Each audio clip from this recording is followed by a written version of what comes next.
Monica, there you are. Hi there. You ready to rock and roll? I am. It's been a crazy day. It's been a crazy life, but I'll narrow it down a little bit. It's been a crazy century. So hey, if it's just you and I, so I sent a note to Polly saying, hey, it's kind of cool that you're going to be meeting tonight. So she was wondering where she was on the agenda. So have you talked to her this today at all, or? I have not. Tony Donaldson is who reached out to me. So since I kind of messed that up myself, it's like I'll wait till Tony gets here as well, and we'll just kind of discuss the arrangements on the agenda. Okay. Let's see if I can rename myself here now that we're in the room, because Are you A3? Oh no, this is A3. Let me see. One of them is me, Rachel. Hey, Rachel. Yeah, I'm wondering if there's a way, since we all logged in, I was wondering if there's a way for me to rename my session. Hang on a sec. Because I know in like Zoom and other services can do so, but I don't know if I can do that. That would be nice if I'd be able to do so. How are you, Rachel? I'm good.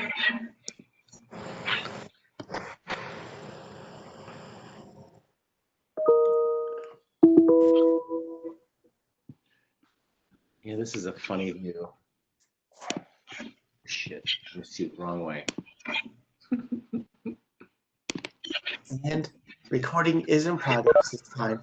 See, last time I thought I saw the red dot, but I don't know what happened to it, like where the recording disappeared to then. So there's a red dot with an X on it on my screen. What is that? Well, mine is showing that it's recording, so it says recording in progress. So. Oh. So it's control. You're the one who controls the record and all that, right? Yeah, and I set it up this time so that it records automatically when the meeting starts. Ah.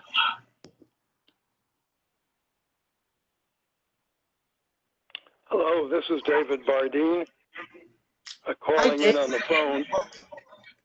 I'm waiting for me to be invited to a personal room, and then I can enter the URL and be on this Zoom picture thing too, or this WebEx, picture thing too.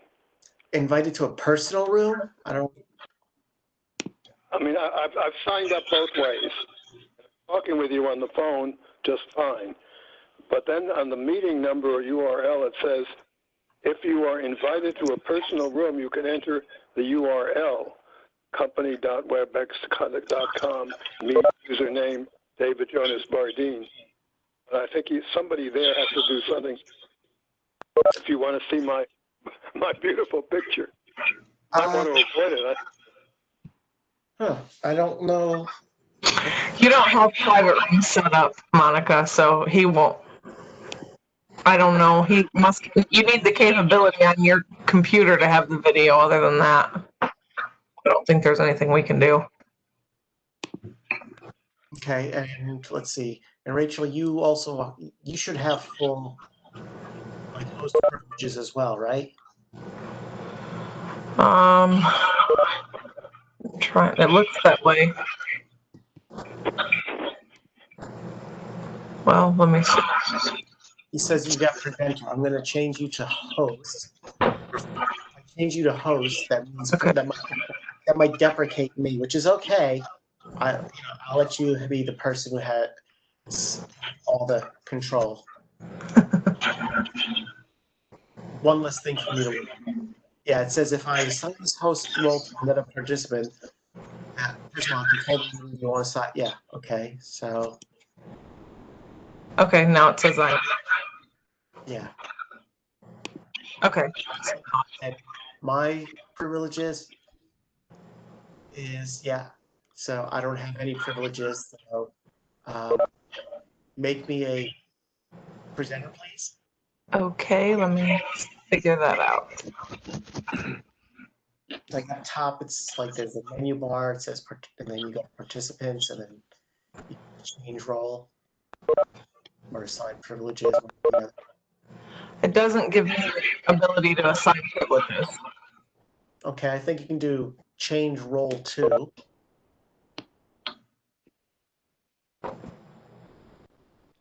The only thing I can change is I can change the host. So I'd have to make you a host. Oh, Yeah. that's okay. And then your host again.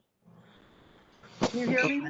Well, I will make sure you are at the very least presenter. So I don't know what privileges that gives you. I don't know.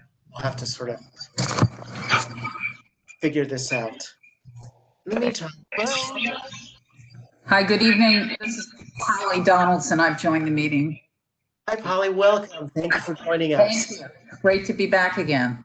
It's great to have you. When Tony told me that you were going to be joining us, I was like, oh, good. Yeah, thank you. So let's see. I see Naomi Hello? has joined us. Hey, Monica. Hi. Okay. This is Andrea. Can you guys hear me? Yes, we can.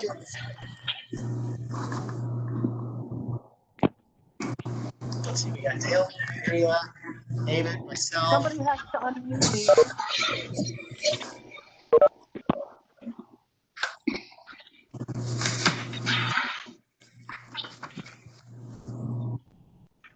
Hello? Can someone hear me? Yeah, we can hear you. Thank you.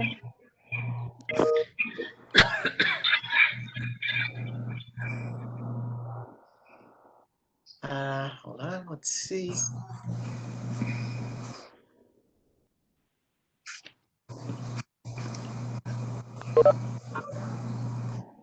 Okay, let me get this.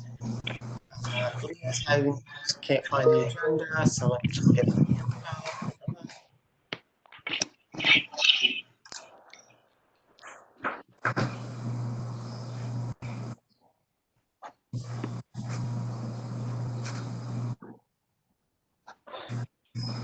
Get started.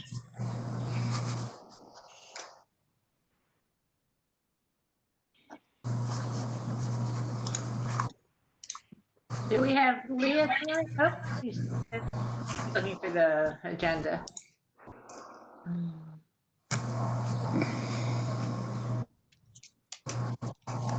I sent the info to Leah.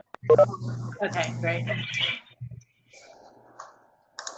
Okay, I sent that as well. We kind of send it at the same time. Thanks. And then, okay.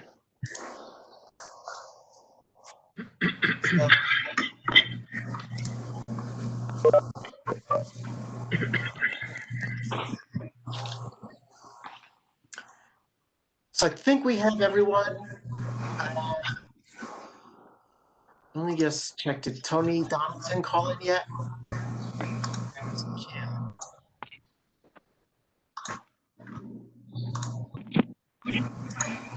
Well, We're also looking for someone named Corey Miller, 428 to make sure that they're here. I'm here.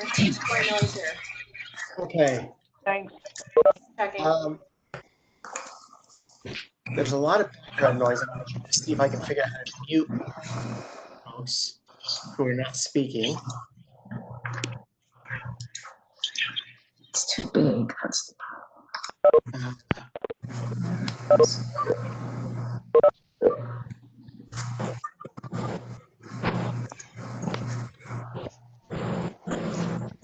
Monica, I think under participant, you can do mute all and then just go back and unmute whoever. Right, I'm trying to find the mute all button. Oh, that's going to be me too.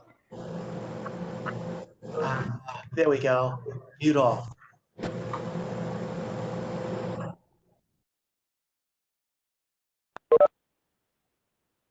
Okay, so everyone should be muted, I think, or at least people who've previously joined. So people can See, people on the phone, I don't know how they can unmute themselves, but at least commissioners should be able to unmute themselves. So I believe we have everyone we're going to have. So I'm going to call the meeting to order. And let's just do a roll call just to make sure. So, Andrea?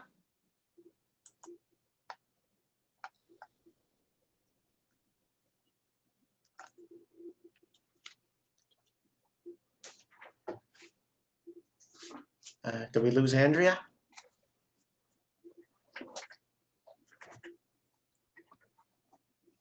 Do you hear me? Someone hear me? I can hear you, Monica. Yeah, I can hear you also. Okay. Andrea just sent me an email. It says I muted her. I don't know which number she is offhand.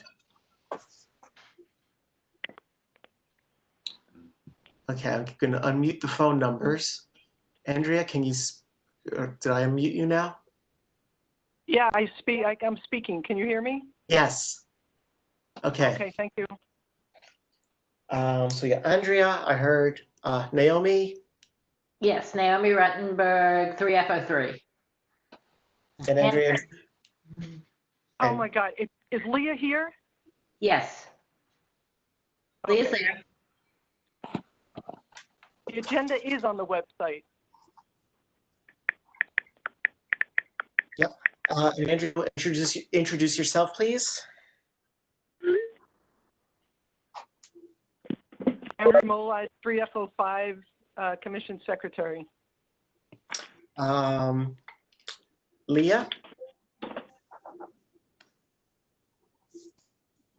I'm sorry, what is your agenda?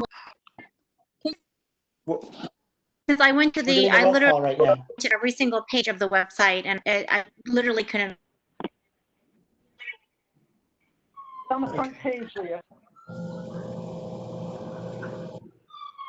It didn't have the date associated with it. I just linked the date, and so now you should be able to see it on the archive.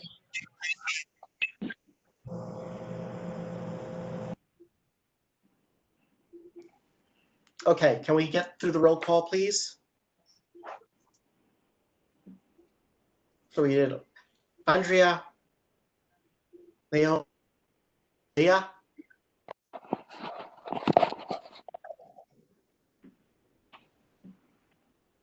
Yeah, I don't know if it's a connection.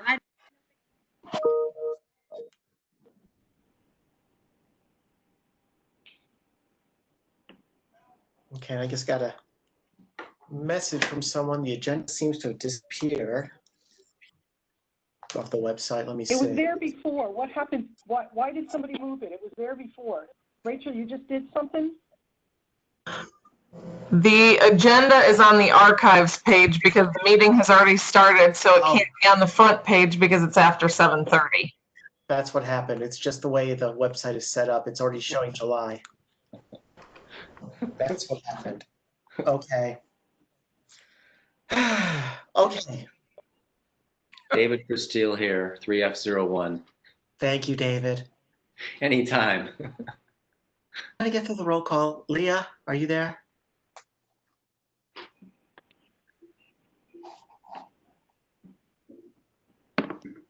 I'm here. Okay. Would you introduce yourself, please? Yes. Hi, this is Leah Freelinghuysen with 3F04. Thank you. And I'm Monica Nemeth, Chair, ANC 3F and 3F06. Wow. That was a challenge. Okay. So the agenda went around. I do have some additions to the agenda. And also, do we Tony Donaldson here from Mayor's office? Yes, Tony, great.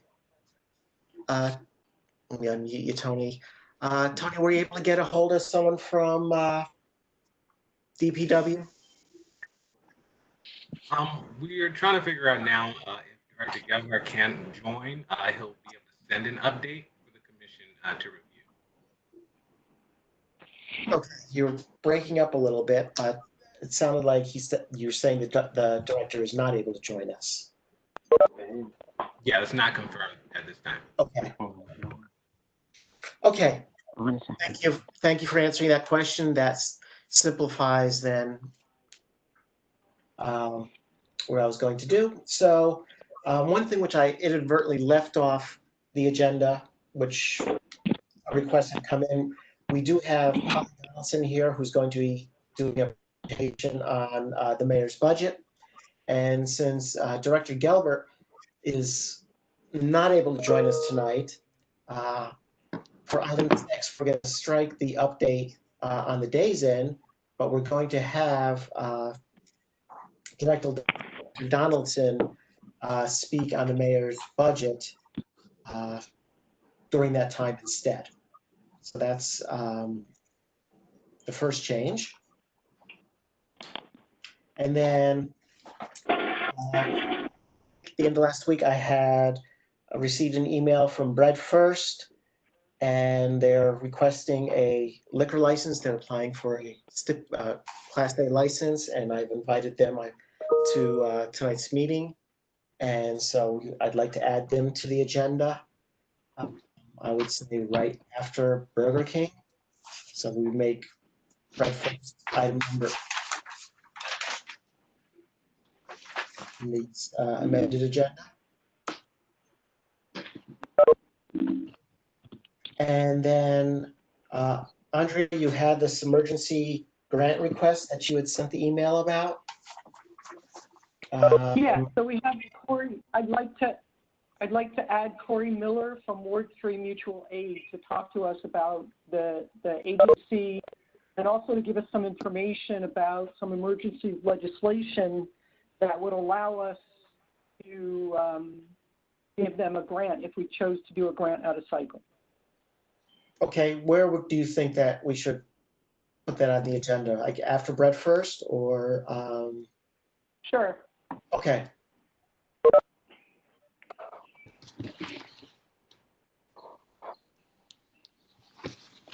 So, we'll have Dr. Donaldson speak at item 6, then we'll have Burger King, followed by Bread First, followed by Vance, and then continue with the agenda as is. Are there any other modifications or additions or comments on this modified agenda?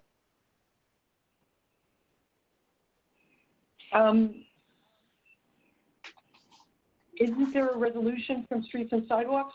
A resolution about the traffic, the sidewalks that was originally proposed by Streets and Sidewalks that David sent around? Do we want to do this during Streets and Sidewalks? If I can jump in, it seems like there's 3 resolutions. One is the one on the sewage testing, second is a resolution on housing, and third is a resolution on transportation. That's how the agenda was set out a bit ago. Yeah. Okay. So I think we're good.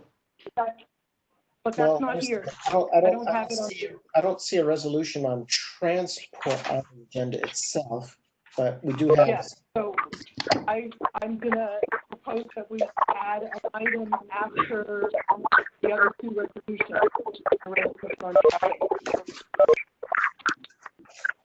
Okay.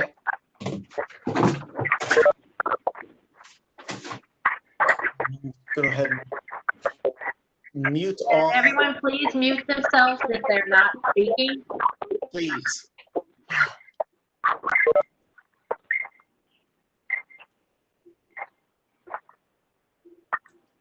Okay, I'll go ahead and mute everyone, and Andrea, I'll find you and unmute you. Oh, wait a second, it got quiet. Good. Okay, so we have 1, 2, 3.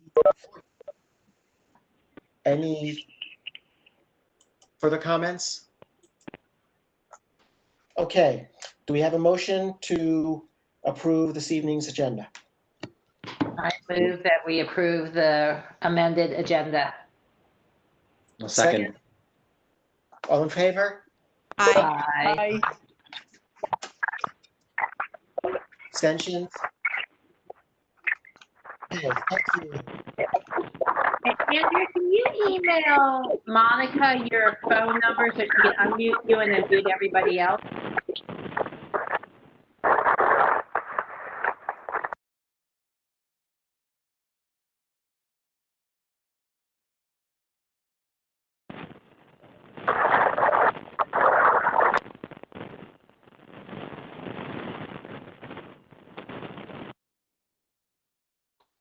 Let's see, or Andrea, just number it is, hopefully I did not mute you.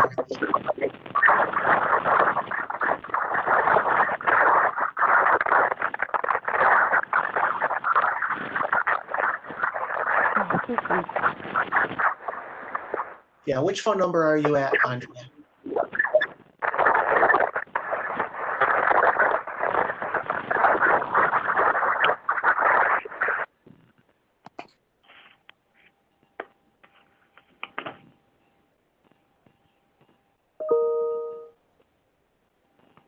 Okay, It's the 716-4228 number.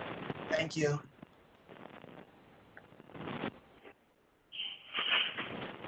I can't. This is. Okay, mute all.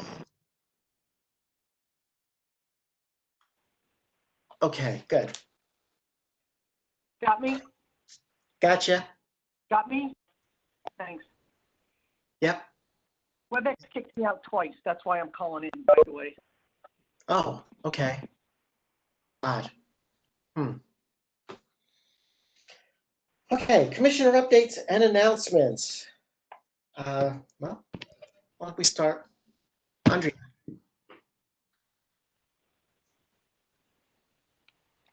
Yeah, so a couple of things. We have an ongoing problem with the noise that's coming out of the Essex apartment building that is impacting, the Essex is in my ANC, in my SMD, but it's impacting the folks that live in Monica's. And we had this last summer, and it went to DCRA, and they got an inspector out, and they showed that it was in violation, and they gave them 21 days, and then the summer ended. So they turned it off. It's back again this year. We went through the same process. An inspector went out, they found them in violation, they gave them a 25-day whatever. DCRA has it, that's already been sent to their enforcement office. I'm trying to figure out, actually I had spoken with Tony about this, and he was gonna get back to me, but I haven't figured out yet how to follow it once it goes to enforcement, because the managers show no inclination to go deal with this. So this is going to get ugly. The other thing is, in my SMD, there have been vigils at 8:30 every night. People are going out in front of their house and lighting candles in support of the Black Lives Matter protests. And that is going to continue for as long as it continues. And it's a lovely way to have support of the protesters. And you know, I would advocate spreading this around. It's already spread into parts of 3-4G. So that's all I have. Thank you. And David. Eddie. Thanks. I'll try to be brief, given the long agenda. Streets are being paved on Upton and the VC area, so that's great.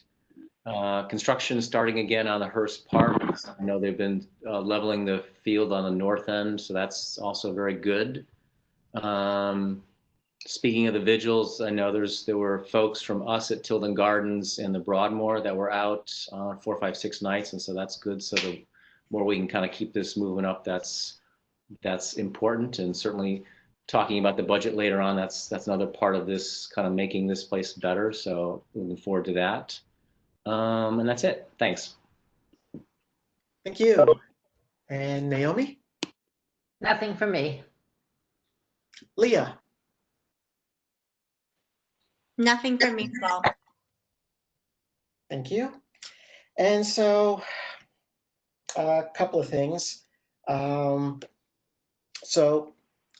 the city is implementing what they're calling slow streets. They just have this, I think it's just a total of 6 right now throughout the city. But one of them happens to be in 3F. Most of it goes through my SMD, but it starts over, it's 36th Street, starting at the intersection of Reno and 36 going all across down to Connecticut. And they just started implementing that, I guess, Monday. David's SMD and Andrea's as well. And so, well, that works. And so that's that. And I'm excited about that. I think that's a good program. And we're going to be entering election season now that the primaries are over. Starting in, what's today's date? I think as early as next week, candidates for ANC will be able to pick up their petitions and declare their candidacies, and they have until August. I'd have to pull up the Board of Elections website to confirm the exact date, but I think it's August 6th to turn them in. So, and I do know some commissioners have indicated that they will likely not, and certainly we have vacancy in 3F07, so we have someone who will run for that seat because that seat has been vacant for this entire term. And well, those are the main points at the moment.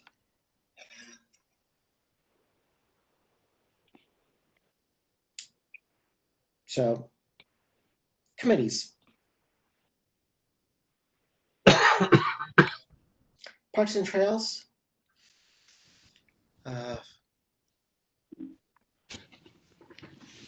David, I'm assuming you're going to be speaking during Parks and Trails. David Bardeen. No, I don't have a report. Okay. Erica's the chair of the. Right. Of the committee. I know you had sent us some stuff. And is Erica on?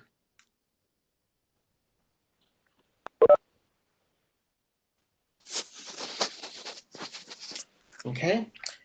Then we'll go to streets and sidewalks. Yes, Bob Dealing, I'm here. And there's been quite a bit going on with streets and sidewalks. We met last week, but more to the point, at the last ANC meeting,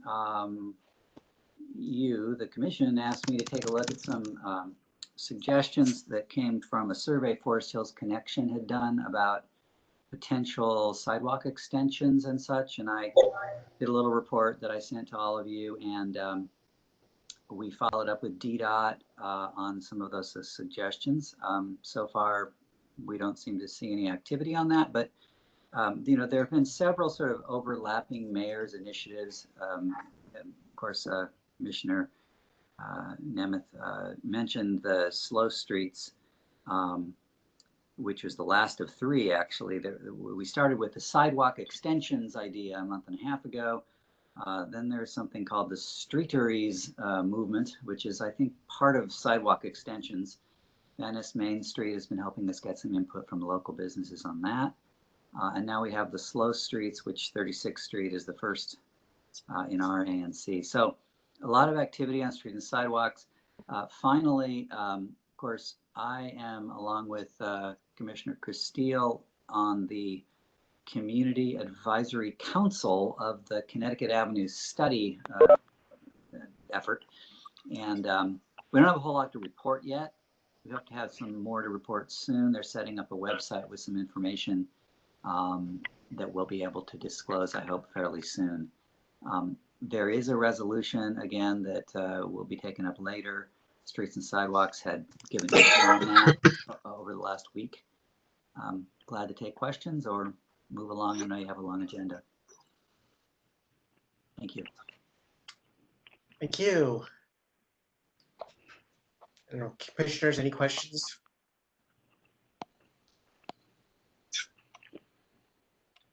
Let's move on to housing. And George Hoffman here. Can you hear me? yes, George, welcome. Okay. Yay, George.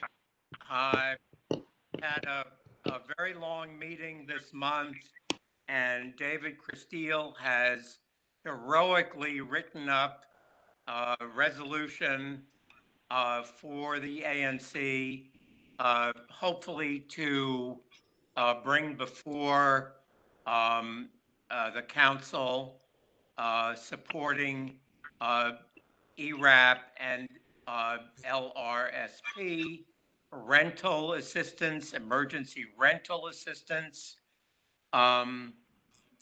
We are looking ahead to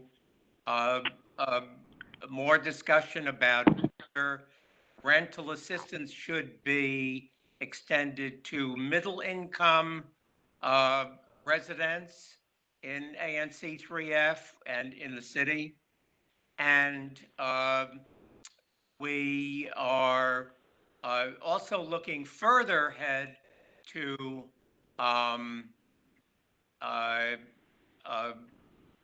the next stage of life with housing, which is eventually we're going to be building in Ward 3.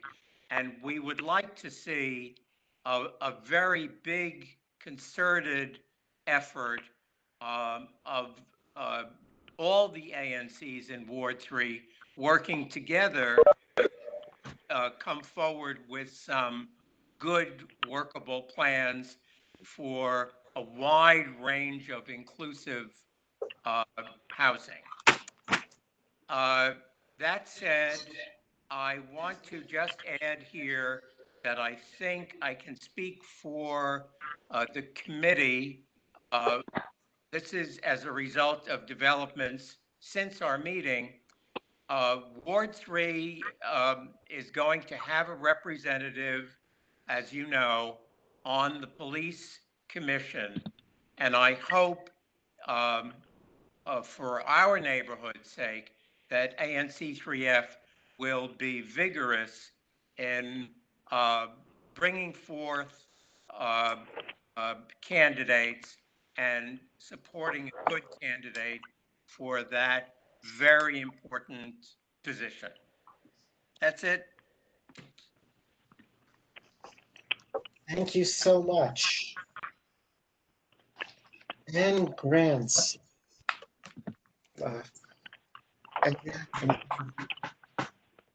Monica, when are we going to consider the resolution? I think we're going to consider the resolution later on, so I don't know if there's anything else to say about grants at this time. Okay, does that, okay. Right, so normally this is not a grant cycle. Normally the next grant cycle is September to October, but I would like to make a motion at some point, maybe this is the moment, that we consider an out-of-cycle grant, and we're going to hear from the applicant.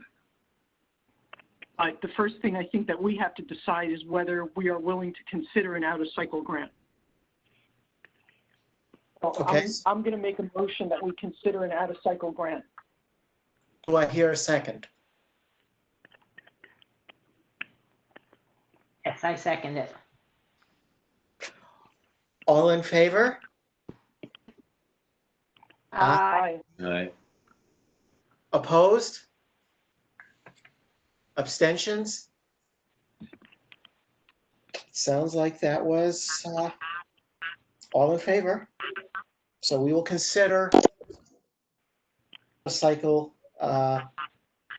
grant. So I'm going to propose that we hear from the applicant tonight, and they're going to send us the paperwork later this week, and we'll vote on it at our next meeting. That's what I'm proposing. Okay. Sounds good.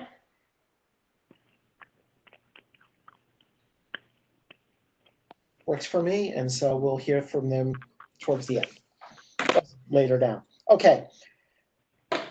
Covers all the committees, and so community forum. So it's hard, I know it's a little tricky to get a poll in sometimes, but do we have community members who have anything that they wish to bring up? Like, do we have Venice Main Street potentially? Do we have UDC?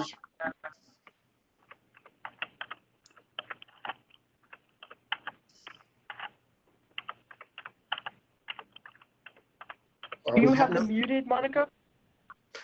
They should be able to unmute themselves. But let me just go ahead and unmute everyone just for now. And I couldn't connect to WebEx, so. It looked Hi, big, not special, but it was significant. Monica. Yes. Hi, this is Gloria Garcia from Van Ness Main Street. I could not unmute myself on the phone, so sorry about that. They are. That's exactly that's why I'm listening here.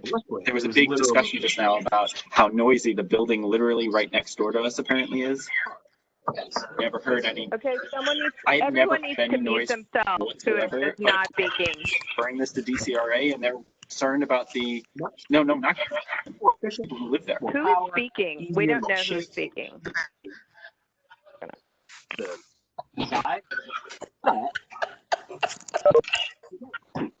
So, Okay, I think I got them. Okay. Okay. Van Ness. Okay. And Gloria. Yeah. And thank you. And do we have anybody else? Marlene Berlin.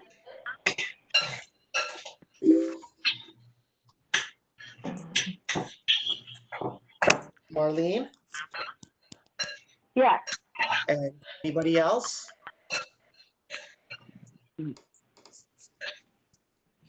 Oh, and Ryan for mentioning that to me. I did not mention that earlier.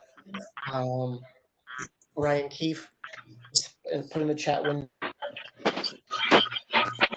we have a testing site up at the firehouse over at Everett 36 in Connecticut.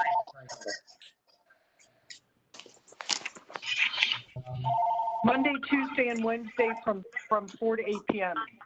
Yep. Is there anybody else who wishes to speak at the meeting? Okay. I'm going to mute everybody. I'm going to try to figure out. Marlene, are you dialed in? Or did you use WebEx? Oh, I'm on the phone. I'm dialed in. Okay. And so is Gloria. Gloria's dialed in too. Okay, so what are your two phone numbers so this way I can unmute you at the appropriate time? Oh, my number's. Gloria, go ahead. Okay, my number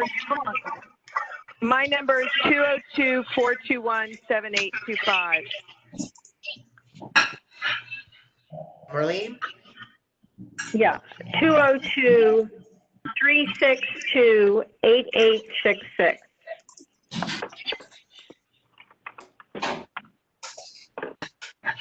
Let me go ahead and mute everyone and then I will unmute.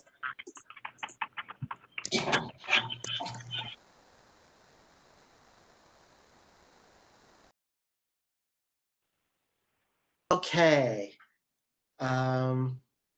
Gloria, you should be unmuted. Yes, I think I am. Can you hear me? Yes, we can. Thank you very much. Okay, great. Thank you. So Gloria Garcia, Executive Director of Van Ness Main Street. Just have a couple updates. As you all know, we went into phase 1 reopen, which is a limited reopening of our restaurants and our hair salons. Unfortunately, our retail and our nail salons are still closed. And that means that we have 5 establishments out of our 40-something still closed. And that's the nail salons and Politics and Pros, unfortunately. They're doing curbside, but they're still not open indoor, even though we have attempted to assist retail. The neighborhood concern, which we were hoping to tune in tonight and hear from Director Geldart, is what's going on at the Days Inn. You know, we have a business that is suffering greatly from the dumpsters that are right on Connecticut Avenue. Otherwise, I just wanted to let everybody know that we're trying to raise money by the end of the month, and we've launched our silent auction, which if you're on our listserv, you should have gotten a notice. And we are also looking to organize something a little bit along the lines of what you mentioned before, some type of Friday night vigil along Connecticut Avenue, and we'll try to get more information out between myself and Forest Hills. Otherwise, that's really the only update I have. Thank you. Thank you. Questions from commissioners? Questions from the community? Okay.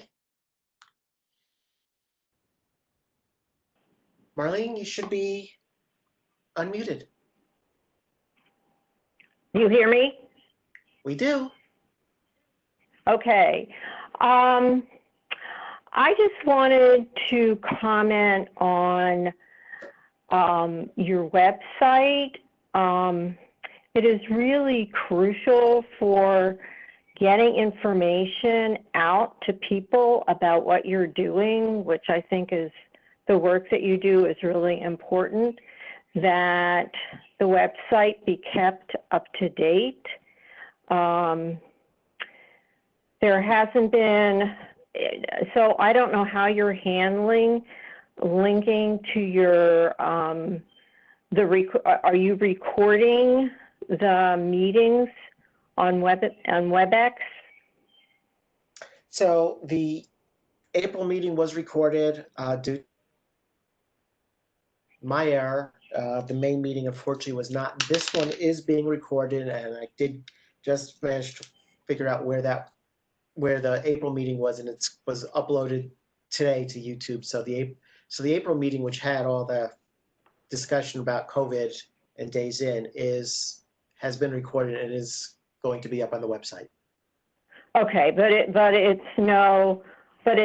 not up there yet. And so, yeah. Is there any way that you can get this? I guess first of all, who is in charge of doing the website? Is there a commissioner that is responsible for making sure it gets done? I think we all sort of, I mean, I've been sort of doing stuff and sending stuff to Rachel, and I've been trying to get things just reorganized well, because I know the website. So is Rachel the person who needs to get stuff up on the website? Yes, we provide her information to. Does she need help? I mean, the last live stream was June 18th, 2019. I mean, that's everything that and I this is Rachel. Everything I have is up on the website. We had issues with our live stream equipment before we went offline, and that's why we don't have anything since then. We obviously we're working on the April meeting. And we have ordered new equipment. So if there's anything beyond the recordings of the meetings, I just upload it as soon as I get information from the commissioners to put on. Okay. So what about financial documents? That hasn't, the last that has been uploaded there is October 16, 2018.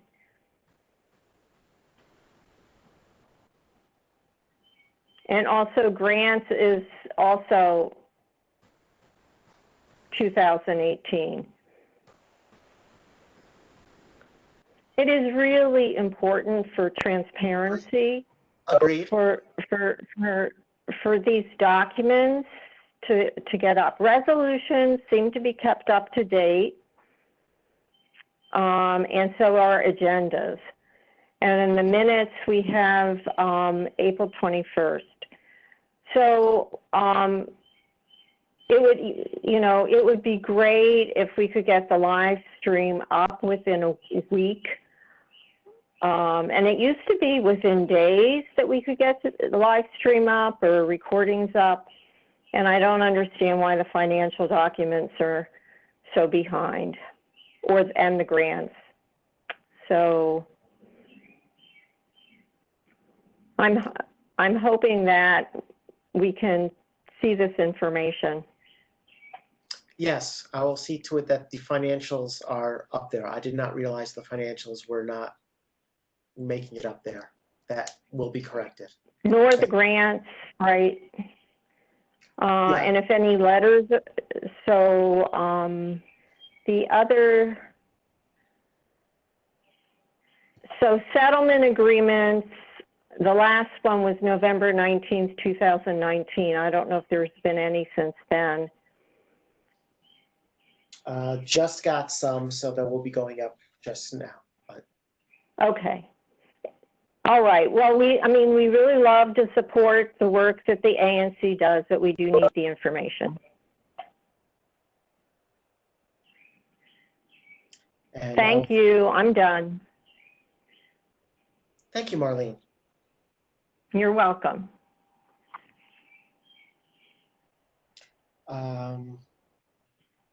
Any other questions or comments from anyone? Okay. Then. I have a comment on that. Could you also make sure that the information on the website is correct? David Dickinson is still listed and Pat Jakopak is still listed. We have to update the Where? Where are they listed? Maybe on individuals? As commissioners.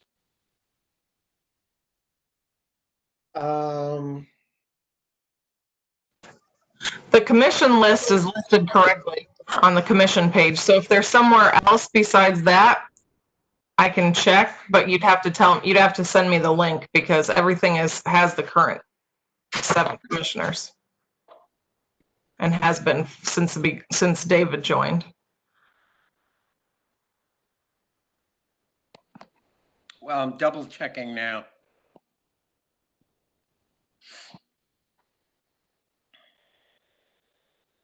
Don't wait on me. I'll let you know.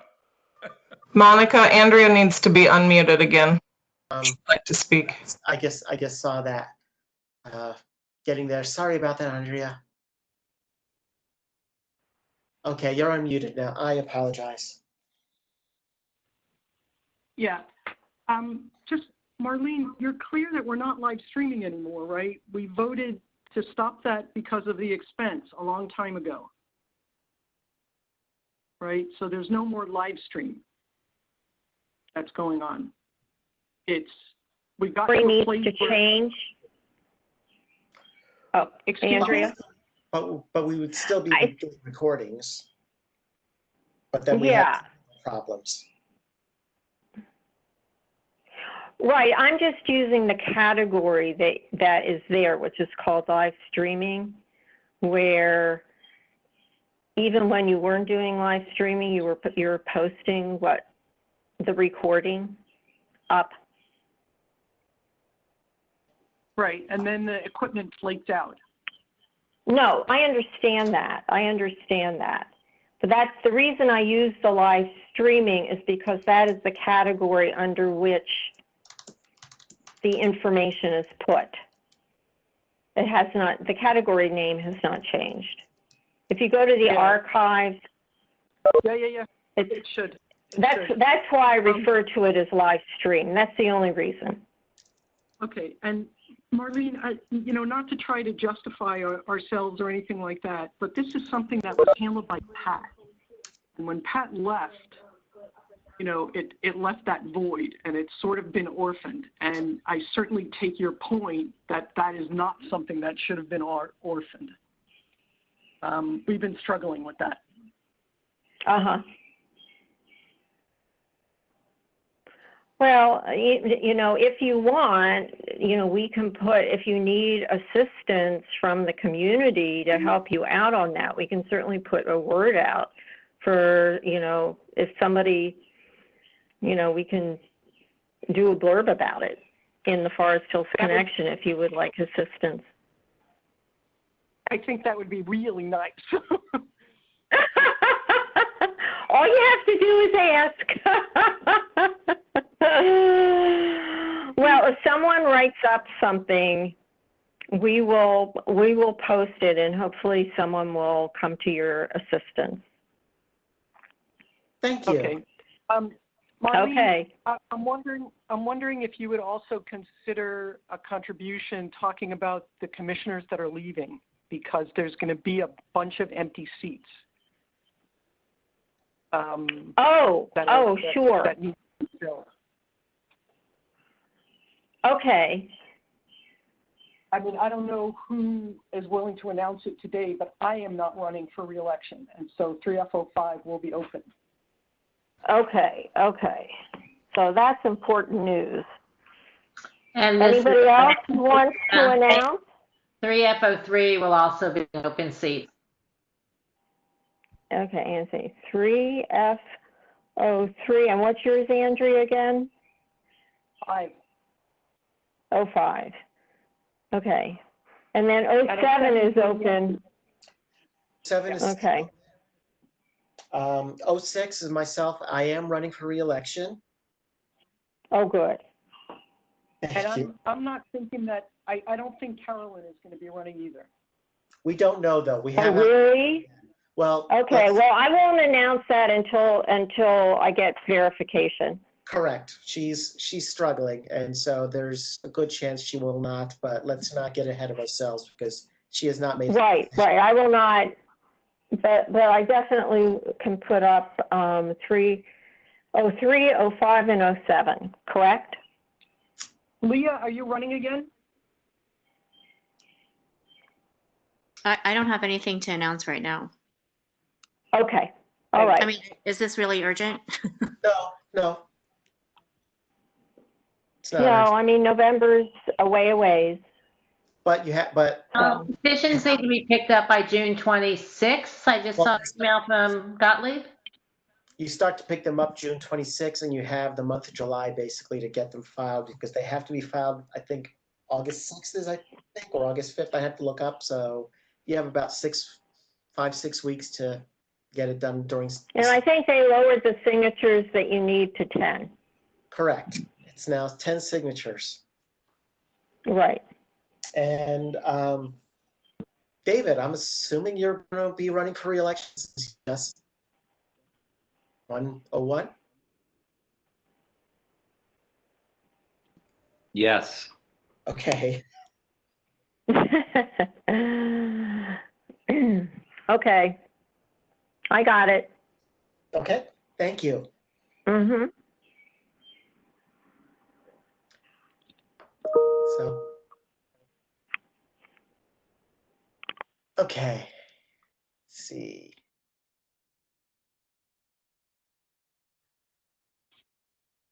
And so I think we're done. Unless there's any more questions for Marlene? Okay, we shall move on. Up next, we will have the budget presentation from Director Polly Donaldson, who has been through this. Thank you, Director Donaldson. Thank you very much, Monica. I'm delighted to be here again. I believe I did this last year as well with 3F, and so I'm delighted to be able to present again. Highlights of the mayor's budget and such. Greetings from Mount Pleasant. That's my home. I was on the ANC in Mount Pleasant in the late 90s. So I for all of you commissioners trying to make this work virtually, I commend you.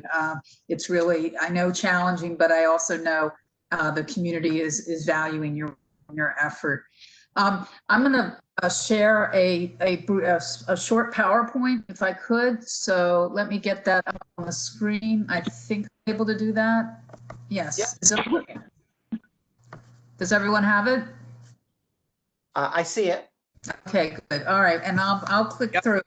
But this is Mayor Bowser's sixth budget since 2015.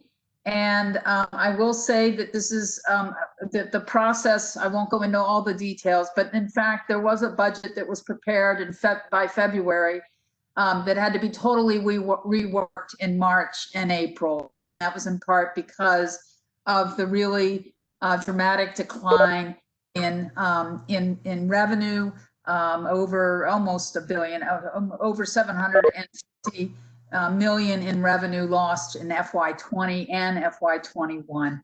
But nevertheless, I will say that this budget focuses on health, opportunity, prosperity, and equity. And so that becomes an acronym known as HOPE. And so it is a sense of hope that this budget is going to help us through this time of unprecedented crisis, but that we will then be able to come out of this having stayed true to our values and true to the idea that every Washingtonian deserves a fair shot. We do know that housing cuts across all of these themes of health, opportunity, prosperity, and equity. But that we are, and so I will talk specifically about housing as head of the housing department a little bit later. The mayor introduced the budget on May 18th to the council. These were the priorities put forth in the reworking of the FY21 budget. One is to maintain our core government functions, focus on the health and the safety of DC residents. That's in direct response, obviously, to the COVID-19 crisis. The next priority was to maximize all resources available for public health and to maximize the resources in our communities that have been hardest hit by the public health emergency. Another priority was to maintain stability for the district government workforce. And I think really key, and this is where the investments in housing, education, and transportation, which I will get to, it was very important. The mayor made clear she did not want to lose ground on any key district priorities. And that's why this budget really did some creative use of some of our reserve funds, particularly, which were the result of 20 years of really fabulous economic growth and of sound budgeting and fiscal stewardship. So may I interrupt you for one moment there? Sorry. Yes. We have some people on the phone, and so could you email me a copy of the presentation quickly so I can just send it out to some people, because not everyone is able to see it right now? Sure. Ruben, are you on the line? Do you have a copy of it? Can you? Yes, I can do that right now. I don't want to lose my screen here. I think I'm sure. challenged on that. Do you have a copy, Ruben? Yeah, I'm going to send it out right now. Okay. And it's a link online. It's really too big a document, but it's a link online that if you send it, people can access it. Okay, if you want to just put the link in the chat window, I can just grab the link right from there and mail it out to Ruben will help with that. Thank you. He's works with me in the office of the director at DHCD, and I'm glad he's joined. He's also a former MOCR, so he knows. Yeah, I know Ruben actually. So thank you for joining us. Oh, there you go. Okay, great. Ruben Form. So in any event, these were, I think should know that the tough decision making that was needed was really to figure out where we could make some reductions and how to do it without sacrificing programs and values that are absolutely essential. So for the FY20 revised budget, we had to make all of us had to make sacrifice, all agencies, and including in this was a hiring and spending freeze of all local funds. The funds that were, some of those that were saved by that were then shifted from the state COVID fund. That's some of the Treasury resources. And then they did use some of the prior year surpluses that were in the rainy day fund and such. For FY21, all pay are cut. And just to remind you, the district, we do a budget for the fiscal year, but then we also do an additional 3 years out as part of the a 4-year financial plan gets submitted with the budget at the time. So we basically all pay increases for district employees are frozen from now till 2024. And they did take about 38 million from the state COVID fund to help balance some of the expenses, and then used 2 of our reserve funds. The Fiscal Stabilization Reserve Fund contributed 213 million, and then 320 million in prior year surpluses, including the surplus from the rainy day fund, of which 50% of it was going to go to the Housing Production Trust Fund. And in fact, those are funds that are going to the trust fund, but will be going to help balance other essential programs as well. So despite all these challenges, though, there are some significant new investments in education, healthcare, and housing. And I'll also talk a little bit about transportation. I think many of you know DC was not treated fairly in the initial CARES Act distribution of resources by the U.S. Treasury. The Senate, in its, I don't think it was wisdom, treated us as a territory, not a state. And so we actually did not get, as we're treated with every other federal program where we get a state level entitlement, we were not. And so we were shorted about $750 million. Those are funds we desperately need, as you'll see when I talk about some of what we're doing want to do in the housing area. So, well, what's the good news? The good news is that the mayor, for the 6th year in a row, has committed $100 million to the Housing Production Trust Fund in both FY20 and FY21 to create 1,000 new units of affordable housing and continue our investments in both production and preservation, including an additional 1 million that will help leverage 3 million more, so a total of 4 million for the preservation fund, which is really helping to maintain our existing affordable housing. In addition, we are working to support the Housing Authority, so 76 million across 2 years to help the Housing Authority with their transformation plan and with their renovation and rehabbing of their portfolio. And that includes 36 million for the new communities projects as well. For first-time home buyers, an important value in the district is to expand home ownership opportunities for low and moderate income families and individuals. And so we will be including 19.5 million for the Home Purchase Assistance Program known as HPAP for first-time home buyers. We are, and I will go into a little more detail on this, we are receiving, because I know rent assistance is very important. I know you have a resolution coming up on that. But we are already have commitments and in hand actually from the federal government, 15.6 million coming DHCD, and that will help support increased rental assistance. So what we've done is establish a couple different programs. And I heard someone earlier mention that the desire that it be, of course, we take care of our most vulnerable, but also that we recognize that moderate and middle income families are also suffering as part of the economic crisis related to COVID, and that we needed to be able to support them. So in fact, I just want to walk through the different, we have stood up two rent assistance programs so far.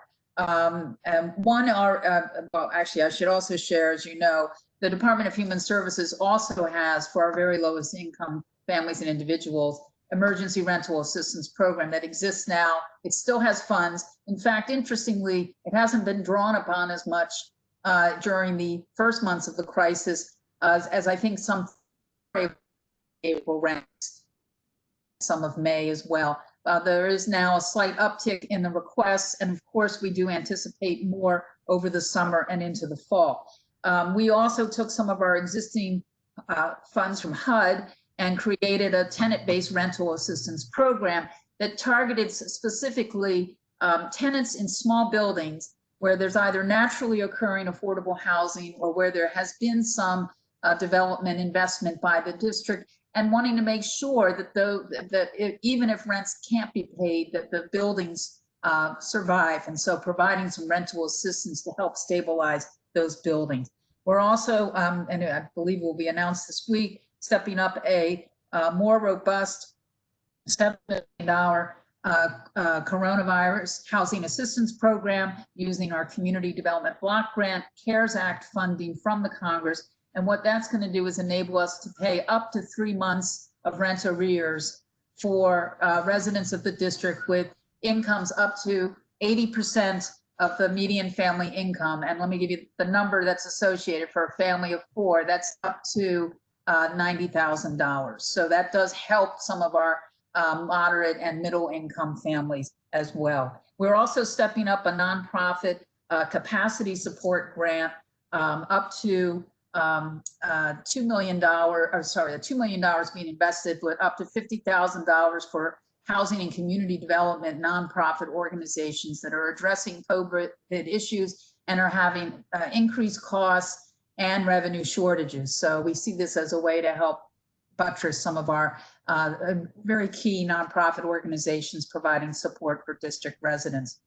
For our homeless programs, Homeless DC is going to get a new funding of $5 million for new permanent supportive housing and $7.8 million to open additional ward-based emergency family, short-term family housing. And then $35 million will also be used to support the ongoing permanent supportive housing as well. There are a couple other, before I get to education, I just want to say a couple on housing front that are of interest, I think, to you here in Ward 3. In addition to the trust fund, as you know, we are looking to encourage a more equitable distribution of affordable housing across the district, and particularly in areas where there's not a high level of affordable housing. The Housing Equity Report that was released last year identified Rock Creek West as one of those areas, in addition to Capitol Hill, Rock Creek East, and Upper Northeast.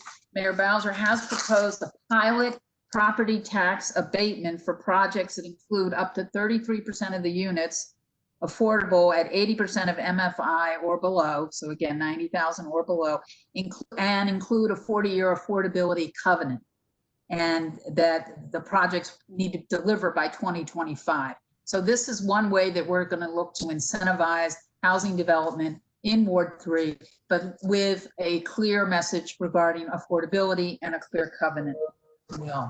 On the education front, there's a 3% increase to the uniform per student funding formula, which is, I think, at the highest level ever, total of $1.92 billion to serve the just over 98,000 EPS students. Other programs include support for IT devices, school-based mental health, UDC, capital improvements at UDC, libraries, renovation for libraries, including our shining star downtown, the MLK Library, but also, as you can see, the Chevy Chase Public Library as well. And then additional capital for schools to expand their childcare seats, as well as the capital funds for school improvements. In transportation and the environment, I know of a great concern. There's $467 million for streets, sidewalks, and alleys. Vision Zero support, there will be $56 million that will also help with some safety features as well. There's funds for the streetcar, for buses, for improvement on the circulator bus system, bike lane support and enforcement, and then a significant amount for to help the cleanup of the Anacostia River and to help with tree planting and urban forestry efforts throughout the district as well. Those are the highlights. I'm happy to take questions. If I can't answer them, I will respond in writing and make sure that we send them through. And Tony will, I'll coordinate with Tony Donaldson to help with that as your MOPR. But I wanted to, if I could at this time, I'll be happy to take a few questions and or comments. Thank you. So let's start with. So I've stopped sharing. There we go. Okay, great. Yes. So any commissioners have any questions? I think. Go ahead, David. Yes, I think Ms. Donaldson, thanks for the presentation. A lot of what you said is going to be covered in the resolution, hitting on supporting the Housing Production Trust Fund, which is really your engine on producing income restricted affordable units. Also the Emergency Rental Assistance Program, the LRSP, which is the rental assistance, we got that. And then also picked up on the tax incentive. And this gets to the question. I looked at your pipeline a while ago, and it was really, it was great. You've got thousands of units in the pipeline, but there was a part of the map that had a gap in it, and that was Rock Creek West. And so I'm wondering, from your perspective, how can we help you get kind of change that gap so that there's developments that are in Rock Creek West that have trust fund funds? Sure. If we receive projects that from Ward 3, I'm reasonably sure we would have funded some, but we actually have received no proposals. So I think what we have to do is a couple things. One, look creatively at our zoning and density, and look at the opportunities in some of the commercial corridors where there are some apartment buildings already, but obviously, of course, there's some older office stock that might be able to be converted in some way. We should need to look at public lands. I'm particularly interested in the National Park Service land surrounding the district's land at Fort Reno. And I see that as for not only historic reasons, and if you've read The Color of Law and other resources on how intentional segregation and overcoming that, and that was a thriving African-American home ownership and rental community that was pushed out by actually the district didn't have home rule at the time. It was by the commission that ran the city and from the Congress. So I think there are opportunities. I think we're looking to partner with faith-based communities, looking at potential for some church land. I think we're looking also at where there are, opportunities, unfortunately, because of COVID, where there may be former retail space that is not necessarily being used for that use going forward. We're open to many, many ideas. I think getting the comprehensive plan passed by the council is essential. And I like that thumbs up from David. Just full disclosure, folks, David and I go way back when he was director of housing in Arlington. We both served on the Metropolitan Washington Council of Governments Housing Directors Committee and spent many quality hours thinking of how to help jurisdictions set goals for creating affordable housing, especially in high cost, high opportunity areas, and to really make it more equitable. So I'm so glad, David, you're here with this ANC, and I look forward to working with you all on this. Thanks, Ms. Donaldson. Thanks. That was helpful. You're welcome. There's a question from, is Karen? I don't see the question. I see she has a question. Let me see if there's any other commissioners. Oh, okay, sure. We'll go to, so any commissioners have any questions for Director Donaldson? Nothing from me, Monica. Okay, I'm hearing nothing from Naomi or Leah. No, nothing from me. Okay, Karen, let me see if I can unmute you if you're not unmuted. Karen, you're unmuted. Please ask your question. Okay, can you hear me? Yes. Yes. Okay, so the Census Bureau is doing something called pulse surveys, which I think some of you may know about.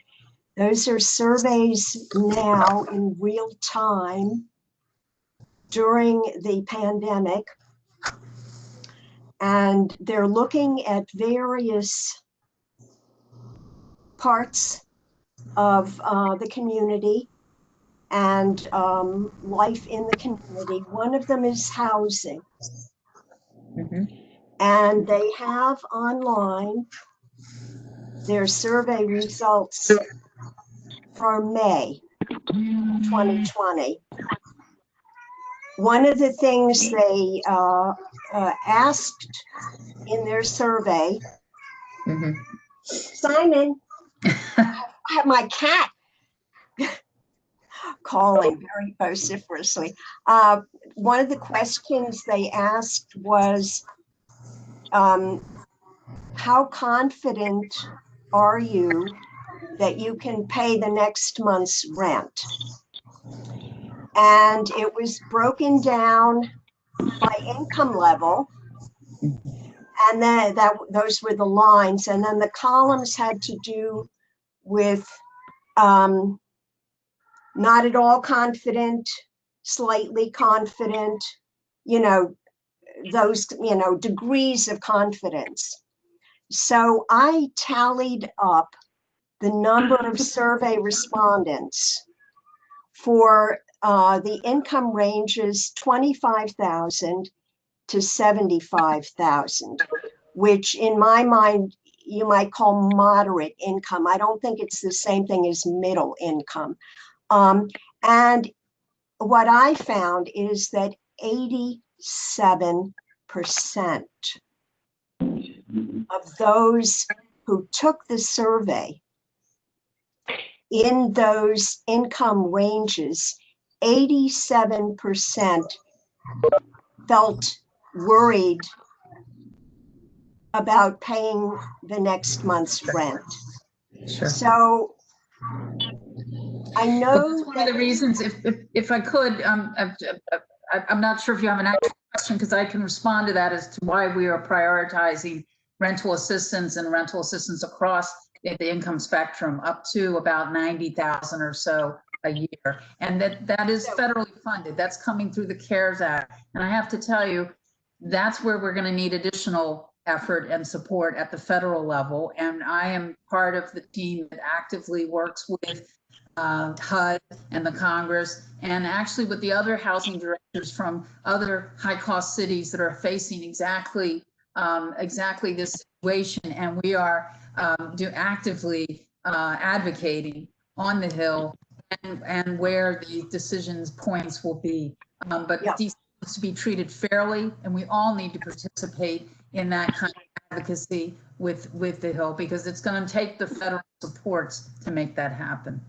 So, that's not going to happen, July 1st. But that's what I'm saying. We are stepping up this month rent assistance programs that are going to help with the summer months, but that will only last so far. But actually, those programs are starting. I have the community-based organizations lined up. I have the funds. I'm just going to press the go button this week.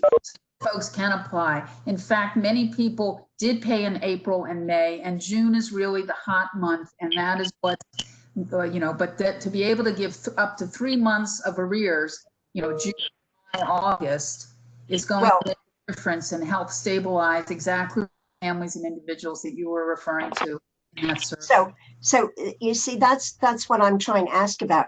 You say you want to help families in arrears. That means people have to actually have defaulted on their rent payment, and then you'll help. Is that it, or? Yes, they have to show evidence that they didn't pay their rent. Yeah, so that's the problem, because people are,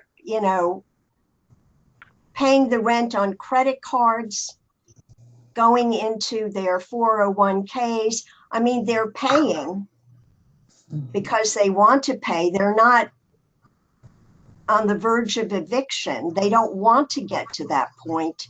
Sure. And I'm trying to find out if Well, there's also ma'am, there's also an eviction moratorium in I the know district. that.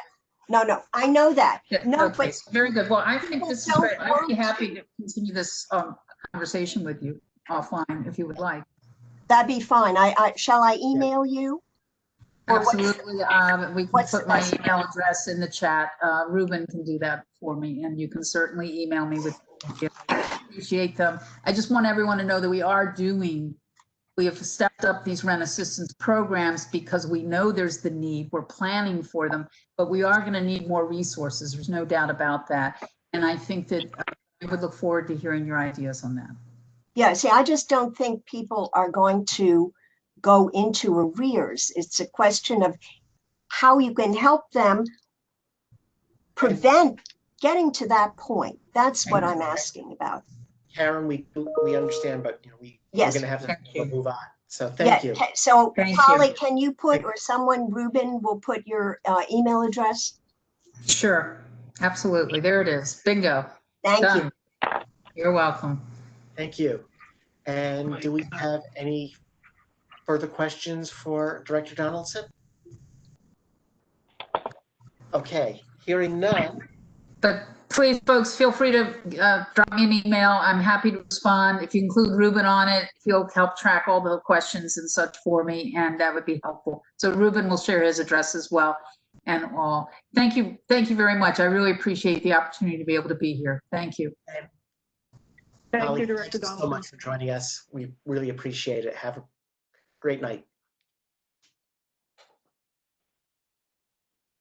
think we just muted her by mistake, but anyway. She'll be seeing our resolution very soon. Thank you very much. Look forward to receiving the resolution. Thank you. Yes. Yes, thank you.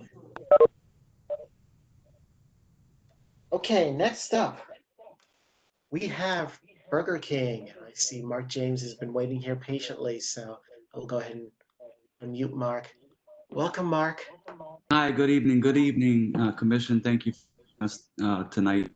I have with me Blake Smith with Smith Engineering. He's our engineer. Robert Zapula with AKA Architects is also on the line in case you have any questions on the building. And we have Claire McLean, our permit expediter, just to kind of catch up the speed on where we're at. Since the May ANC meeting where we presented a little bit of what we wanted to accomplish at the Burger King there on Connecticut Avenue, we had some instruction or some recommendations from Vanessa from Gloria, which we quickly got to the architect and the engineer. And I think we came up with a plan that will make everybody happy. So we'd like to present that to you tonight. We're bringing that to the ANC because we have to apply for public space. And so that's why we're here tonight. And thank you for inviting us, Monica. And with that, I'd like to turn it over to Blake Smith with Smith Engineering. Blake, if you're on.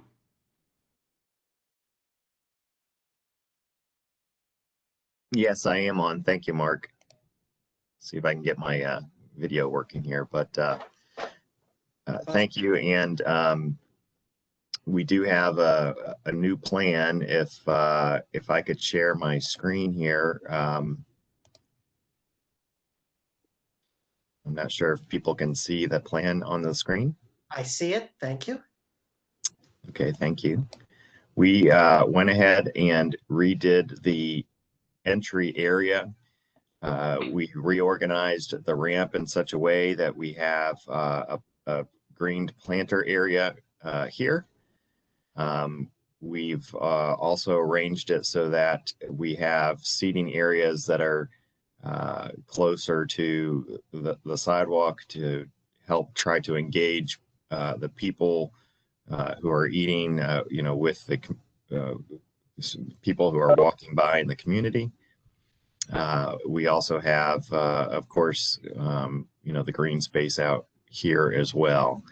That's the primary, from a site standpoint, that's the primary change that we made from the last time, where last time we did not have the green planter out front, and we had kind of this front area all dedicated to ramp instead of bringing the people out to, the edge here.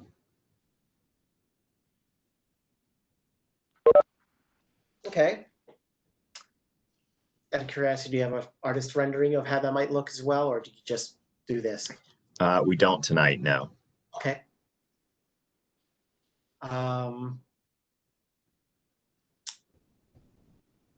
Gloria, I unmuted you as well because I knew you had saying this, so I don't know if you had. Can you hear me?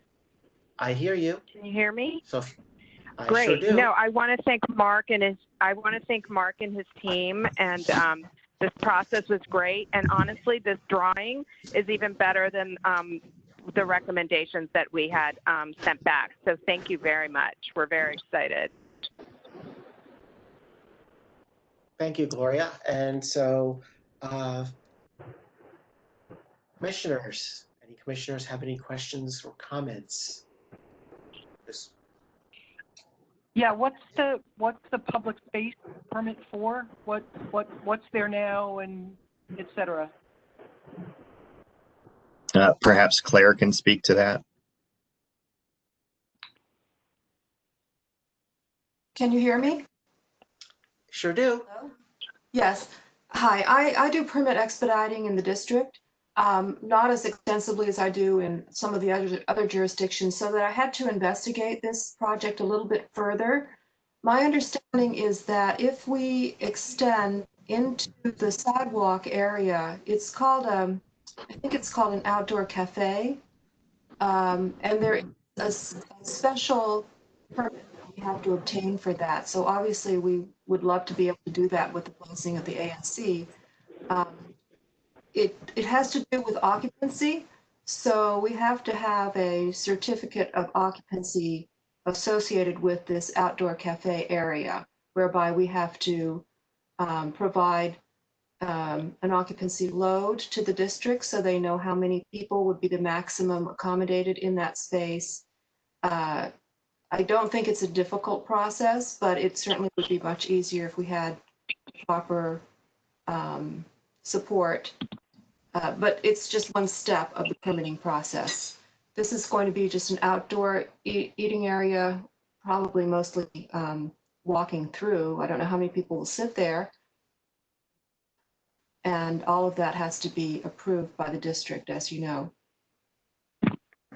Right, Andrea, I think this is in my SMD, and generally right now I don't think there's anything actually in front of the front door on that sidewalk, so they would need that public space permit to really have all this construction. Right.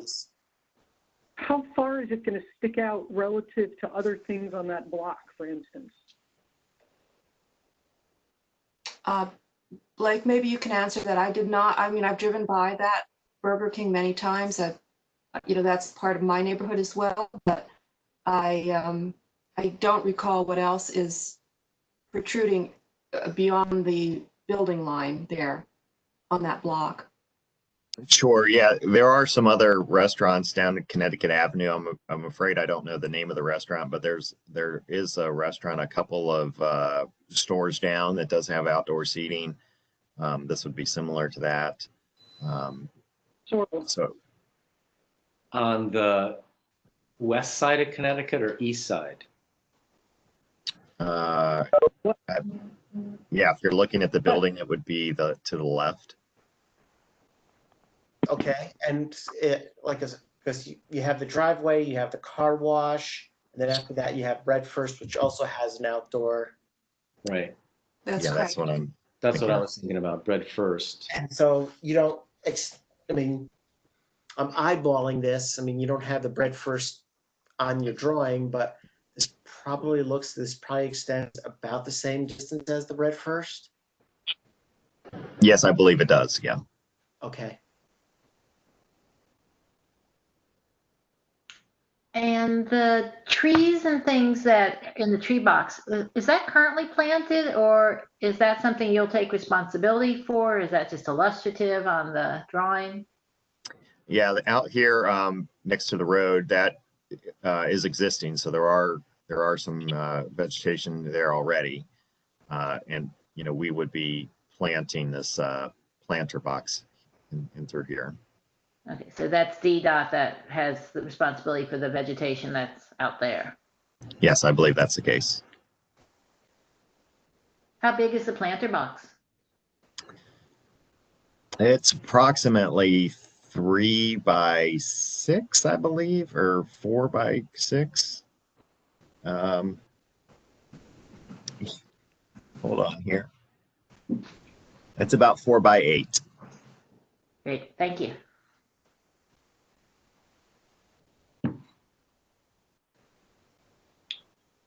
Okay. Any other questions from commissioners?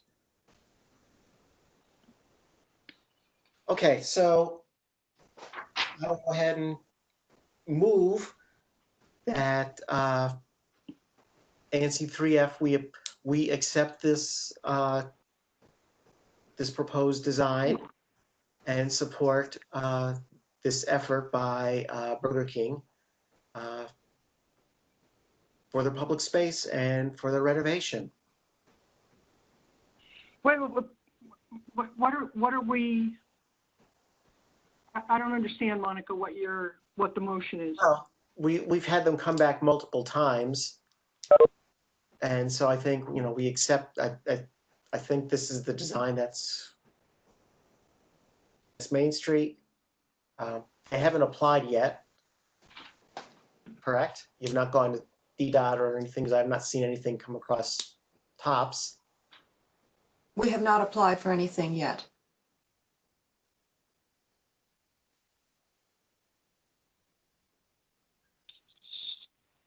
So are you making a motion that when they apply for the public space permit, that we voice our support for it?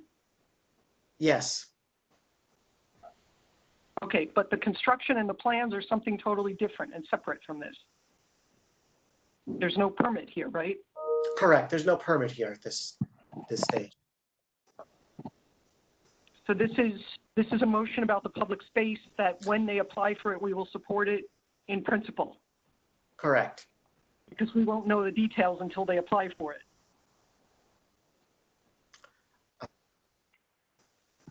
That's true.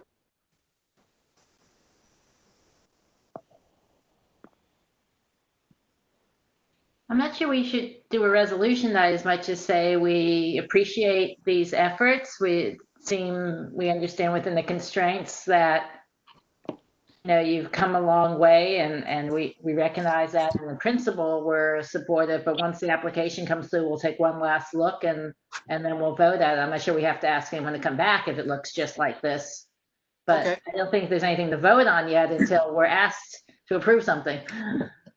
Okay, so I'll withdraw the motion. Any final questions from anyone? Any questions from the community? Okay. One question. Doesn't this narrow the sidewalk quite a bit? It does, George. Yeah, it looks like that. Yes, currently there's a canopy that extends out into the sidewalk, and this would be more of a amenitized seating area. Amenitized just meaning, looking nice and providing a place for people to sit. Yeah, I just think that in a period where foot traffic is going to be increased, we should hesitate about narrowing the sidewalk. Well, it's not something that's going to be built tomorrow as well. This is a longer term vision, and I know with the Connecticut Avenue study coming up, and there's a longer term study of what exactly is going to be happening with Connecticut Avenue and such, but there's also a need for outdoor seating. Yeah, and public space is forever, even though it's not, people treat it that way. So it would be good to see the plans before we vote on anything. Okay. So we'll take the formal vote once the application's provided and tops. That doesn't mean you necessarily have to come back unless there's a question, but Mark, I just want to thank you for showing this to us, and good job. Very good. We look forward to working with you guys soon. Thank you very much for your time. We very much look forward to it as well. Thank you.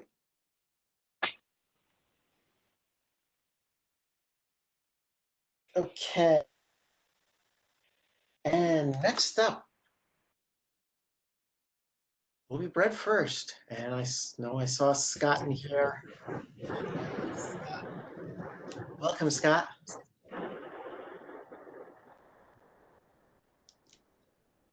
I'll mute you if you're. Hello. I'm here. Hi. Can you hear me? Patience. So hear you loud and clear. Great. So, we like I emailed, we're going to apply for an APRA license. Excuse me. Can I ask your name if you don't mind? Oh, I'm sorry. My name is Scott.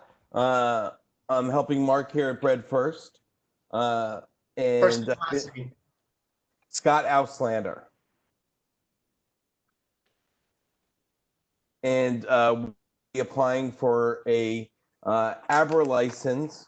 We did have one in the past. We're going to be applying for an ABRA license, and we were hoping for the ANC support so we could get a stipulated license during the placard period. Our plan is to sell retail, just a very small amount of wine and beer. We just thought that it would have been nice if we still would have had our license during this, this time over the last couple months. So with the ANC's support, we could get it done a lot quicker, which would be helpful, moving forward while we're still sort of at limited capacity. And thank you.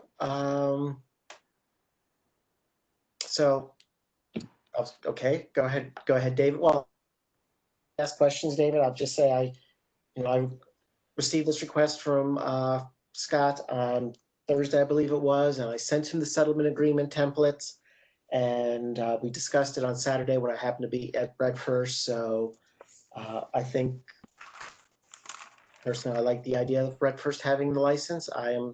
They are in my SMD, and I do support this request. I will go ahead and put that out there, and I will certainly now open the floor to questions from commissioners. So David, you had your hand up. Yeah, thanks. So I guess it's essentially supplementing what you've got right now, and I guess because it's beer and wine, it'd either be in some cooled space or on the shelf, just like a regular, I don't know, I shouldn't say regular, but like a delicatessen across the street. So for those of you who haven't been in the last few months, we've really sort of pivoted, for the time being to a grocery, market, bakery, still doing the baked goods, still making fresh bread every day. And we thought it would be nice to be able to offer some really we're going to be pretty limited. We don't anticipate this being a large change in our operation at all. We'll have, a refrigerator with some white wine, and maybe some really high-end craft beer. And that's about it. We just thought, given current circumstances, it would be helpful to have some of those products. So you're not going to have a tap or either beer or wine. It's essentially just takeout. Takeout. I mean, this is to really supplement our sort of current, market concept, and we understand this takes some time, but going into the fall, if things, God knows what's going to happen, it might be helpful. Okay, so just I guess wish you luck. You've got competition, and so I guess that's all I have. Thanks. Thank you, David. Comments from any other commissioners? Yeah, I do have a question actually about that very last point. What kind of overlap is this beer and wine service going to be with, I don't know, Calvert Liquors or something like that? Just competing with them? Well, I don't know if it's competition as much as, trying to provide a service to the people who are already coming to our bakery. Especially now, there's still a lot of people who, on Tuesdays when they come in, it might be their only trip out for the day. I guess in some ways it would be competition, but at the same time, it would allow us to have a different item, something else we can offer to people, which we know that 2 months ago, it would have been nice to have. So going into the fall, we thought we might be better off with our ducks in a row and have every opportunity to sell this kind of product in the fall.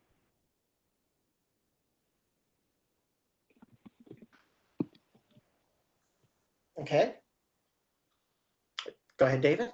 I do have a follow-up. So I think as somebody who does participate in alcoholic beverages, and you mentioned fall, so beer and wine is summer, but I mean, does that mean I'm not showing my ignorance about liquor licenses. Would that mean as the weather cooled off, you'd shift to brandy and bourbon and things like that? No, our plan is to keep it pretty limited here and to sell some beer and wine to our guests that are coming in.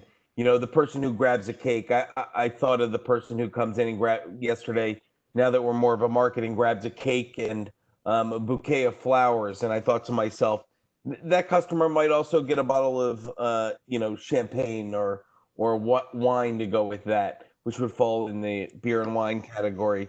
So it's very supplemental. I think at the most, we were going to carry, 6 different kinds of wine and a sparkling wine, very limited selection. I don't really anticipate this changing our operation very much at all. Is that a different license? Anyone know? Is that a different class license, wine and beer versus alcohol, other alcohol? They are different classes. And so this is the application is for a wine and beer license.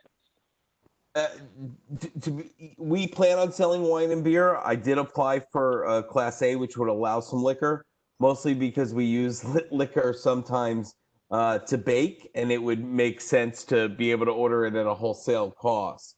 So that's what we applied for at this time. Our plan is to sell beer and wine. We at the holidays, you'd be surprised how much rum we go through to make panettone and some of our other holiday products. But I don't think Abra makes the distinction on what their class is. I think it's either your retail, I think it's retail or restaurant, and I'm not sure if they actually. Well, we had a CR license here before when we had some of our dinners, when we used to do dinners for special events. We haven't done that here in quite a while. We did let the license expire or get canceled. And I think some of the motivation here is we thought to ourselves, especially during the COVID period a few months ago, boy, it wouldn't have been nice to have that sort of opportunity to sell beer and wine in the last few months when we really could have used it. Understood, but what I think the point that Commissioner Mollett was making, or what people were asking is there a different class of license to sell beer and wine versus selling hard liquor? And my understanding is the answer is no, that there's different classes of licenses, whether you're doing retail, wholesale, restaurants, so class A, class C, things like that. But there's a class A, there is a class B that allows you just beer and wine. There is a class B that just does, okay. Right, because I think. Yeah, so I have a question for you about this. You'd like the Class A because you want to be able to buy the rum, but you don't want to sell it. That's correct. is it possible then that you would agree to a clause in the settlement agreement saying that it's just to sell beer and wine? Absolutely. Right now, all we're looking for is, some support for the ANC so we can get a stipulated license so that, because obviously right now, with small businesses, time is of the essence. We've been really lucky here. We pivoted very quick to the grocery store model, and we've been able to keep almost all our staff here, and we've been operational almost fully.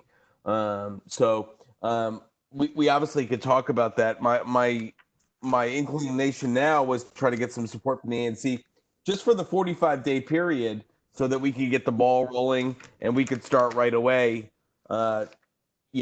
while everything's sort of crazy with the COVID stuff. Andrea, can I ask what's behind your question? Are you worried about competition with Calvert Woodley, or or the businesses, or are you worried about sort of public health or misbehavior? I'm just, it's a different kind of space when you're selling beer and wine and when you're selling alcohol. And they're talking to us about beer and wine, and I was just asking if that's just like for now that's what they have in mind, but they may change their mind, or that's all they're going to do. So that's all. It's nothing. No, it's a valid question. I mean, we're not planning on. We close at 6 p.m. right now, so we're not expecting to be open in the evening. We're not really expecting to do anything different than what we're doing right now. We just thought it might be a nice a nice nuance to the business as we move forward. And with the ANC support, we can do it a lot quicker.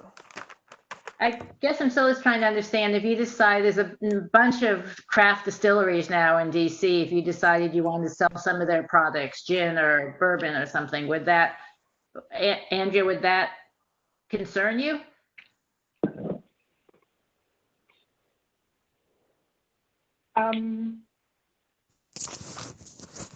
No. Okay, so question as well, Scott. Yeah, I mean, we're not trying to compete with Calvert Woodley. No more than they're trying to bake fresh bread every morning at midnight. You know what I mean? And if I may, you also do catering, is that correct? Well, we did before all this went on. We were starting to do some catering, and that was part of our thinking. The kind of person who might get stuff for brunch might buy a bottle of champagne, and that was a way we could supplement some of our sales in the fall, especially as people move to doing more stuff at home and maybe going out less. For us, moving to a grocery store has actually been effective. And I think hopefully been positive for the neighborhood. And this would help us supplement and keep that going, because who knows how long this lasts. I guess I would say, in terms of, say, competition with Calvert Woodley's gone to a model of ordering and curbside pickup. It's not the kind of place you can go grab a bottle of wine now, because that's not the way they've set up their business. So it is something to add to the neighborhood. Uptown app has that, but it does add something to the neighborhood to be able to offer that. David Bardine just added in the chat he'd like to comment. Oh, please, David. Yes, thank you. Let me take you off mute if you. Okay. My wife, Livia, and I patronize Bread First. We patronize just about everybody else who's open or semi-open in the neighborhood. I admire Bread First's pivoting from what it used to be to all kinds of additional things. That we can get groceries there, that we can get olive oil there, whatnot. Very helpful. I don't think there's anything wrong with competition. And I urge you not to worry about competition. It's part of the American way of life. I have bought bagels at Calvert Woodley Okay? I have bought cheese at Calvert Woodley. I should be free to shop. I think at these times, these liquor licenses don't last forever. They'll have to come back at some point. I urge you as commissioners to go along with the proposal by Bread First as simply and as quickly as possible without negotiating a whole bunch of additional conditions to say they can't sell brandy if they someday want to sell brandy, or some locally made gin if somebody's making gin. I think the trick is, why are we managing? Why would we consider preventing competition? I don't understand. So I urge you to approve. I think they're doing a good job, and I'm there, and Thank you. lots of other places. I think that's what we're trying to do here. Is we were able to pivot quickly, and we knew it was really helpful for us. And who knows if I'd be on this call or stream right now if we didn't pivot quickly, and if we need this other tool in our toolbox moving forward, we're gonna have it. And that's sort of where we're at with this is we're trying to make sure that our toolbox is full. And again, I shop there regularly. Scott and I talked on Saturday, not because I went to see him specifically, but because I was there shopping. And so while I was there, I decided to find out if he was in the store, and he was. So yeah, I'm a regular customer at Bread First as well. And so I've seen what they've done. And I also applaud them for the way they've been able to pivot, and I'm glad that they're finding a way to make it work in this environment. I would like to move that we support the stipulated license. Thank you. Any seconds? I second. Hey, I think Monica, before I think Gloria's trying to get unmuted. If she had a question just before, it's. Let's see. Gloria, Gloria, are you muted? I thought I kept you unmuted. Maybe. Let me check. Hi, can you hear me now? Yes. Yeah. No, I just wanted to, everybody echoed what I was going to say as Van Ness Main Street. Bread First is just requesting another tool for a small business in our corridor. And really, it's just going to bring them up to, par with Uptown Market.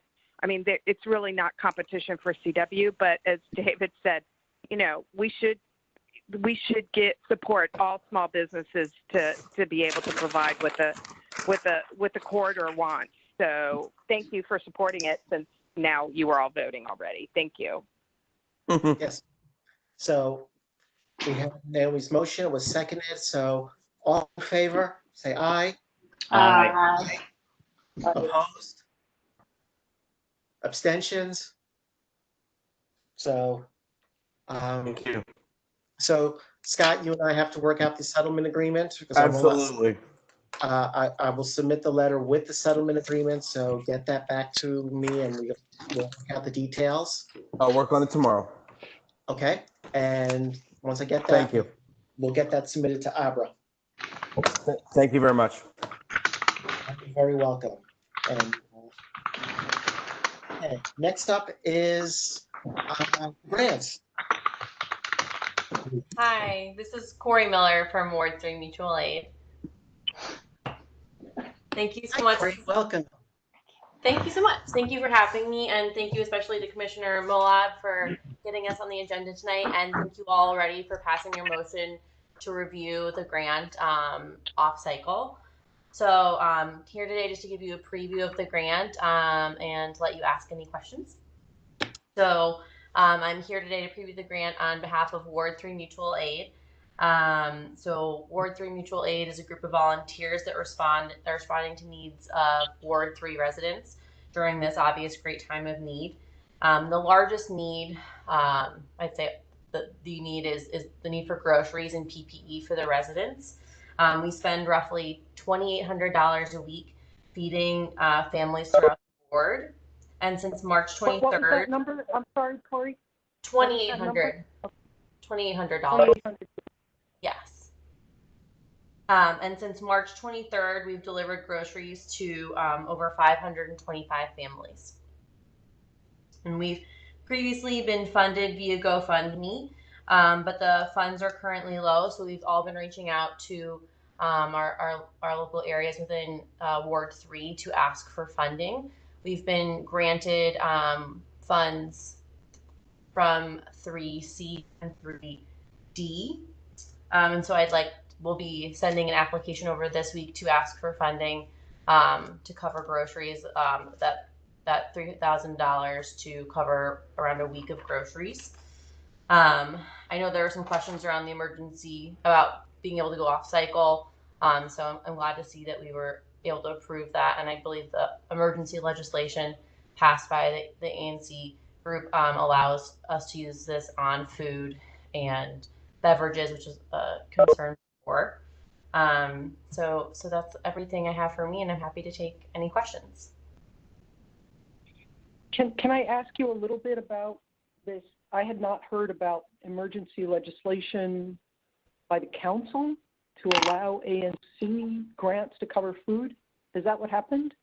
Yeah, I believe so, and I was directed to tell you to ask to go to the ANC, I think centrally, and ask about that. But that has been what we've told, and I think why we were able to get funding from 3C and 3D.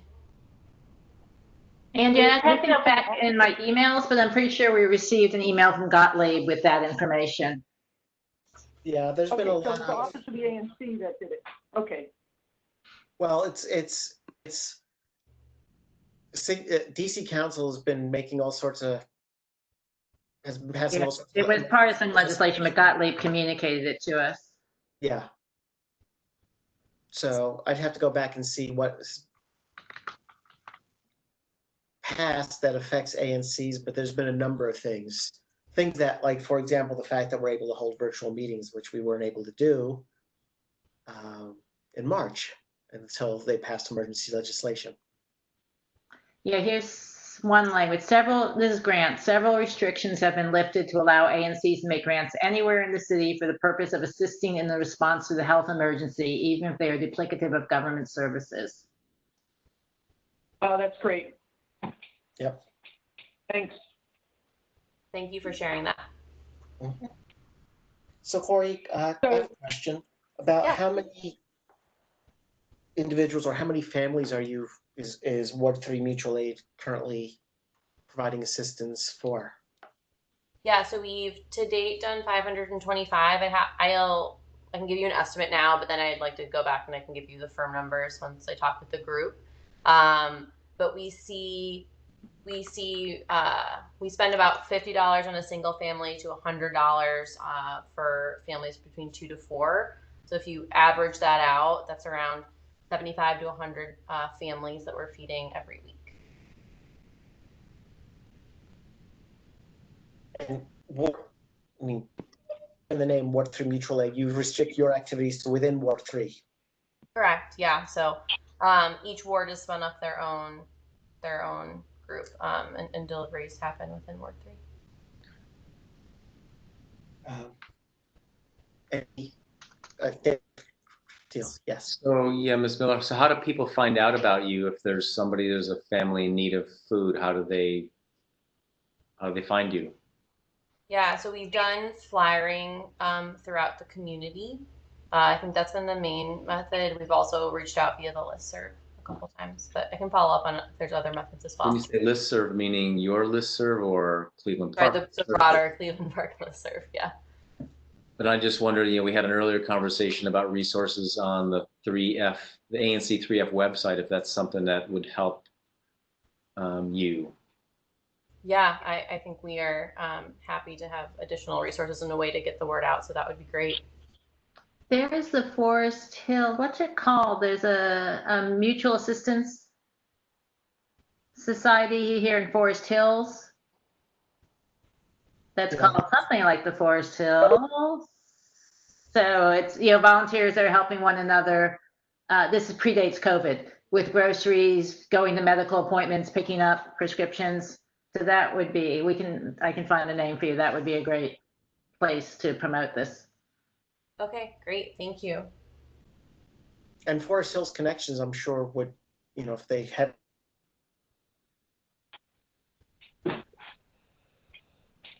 probably would promote it.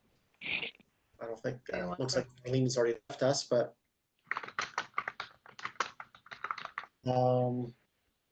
Questions from any? I have a question. This is Leah. Go right ahead, Leah. Do you have that sign up regularly for this aid? I think your question, you broke up a little bit, was do we have families? Funding, do you have families like on a list? We haven't gotten to that point yet, but we are getting close to that point, and so that's why we are asking for additional funding from our ANCs. To your question on repeat users, repeat the question, please? Leah, are you able to repeat the question?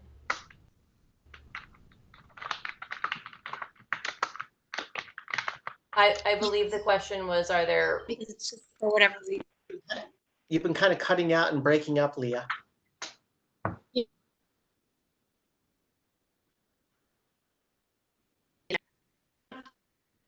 I just enter my question to you in the chat, Monica. Okay, thank you. Great. I think the question was around repeat families, and if we're denying people right now. We haven't denied anyone groceries that's requested. And anecdotally, I know there are families that have requested grocery deliveries more than once.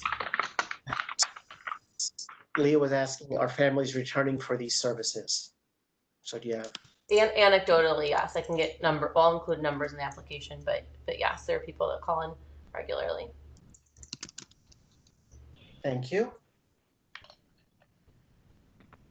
So Corey, I found it's called the Northwest Neighbors Village, and I just put it into the chat, the link. In fact, they've just been selected for the catalog of philanthropy. Great, thank you. I noted that.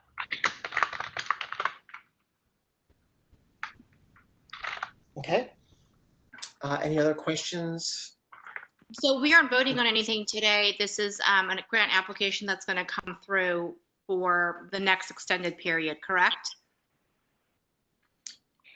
No, this is a grant application that's going to come, the paperwork's going to come through very soon, and we're going to vote on it at our July meeting. I got you. Okay. What's the amount of the grant request? I'm sorry, 3,000? Correct. Thank you. Okay. David, is that okay with you, Corey? What's the question? Is that okay with you to wait till our July meeting in order to vote on this? Is that timing okay with you? I think obviously our preference would be to have it sooner so we can secure funding through the end of June and July. July also has the federal benefits are potentially ending then as well. So I think that's top of mind to make sure we support families. But I know we haven't sent the application in yet, so wanna do things right by the committee as well. Yeah. Would my fellow commissioners entertain a motion to approve this provisionally based on the fact that all of the paperwork and the application is in order? I would, given the. I would. I have no problem. I'm fine. Okay, so I'm going to make that motion. I move that we approve this grant provisionally based on examination by the grants committee and then the full commission on the application paperwork. Second.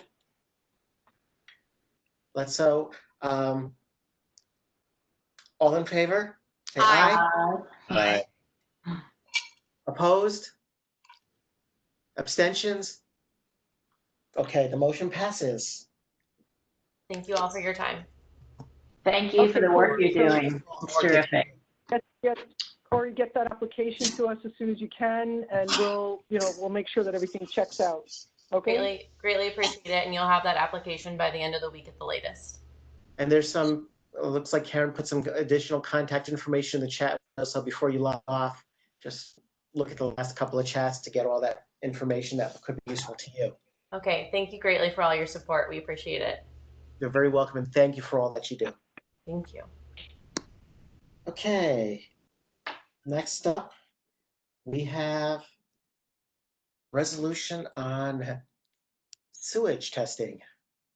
Andrea, would you like to present this?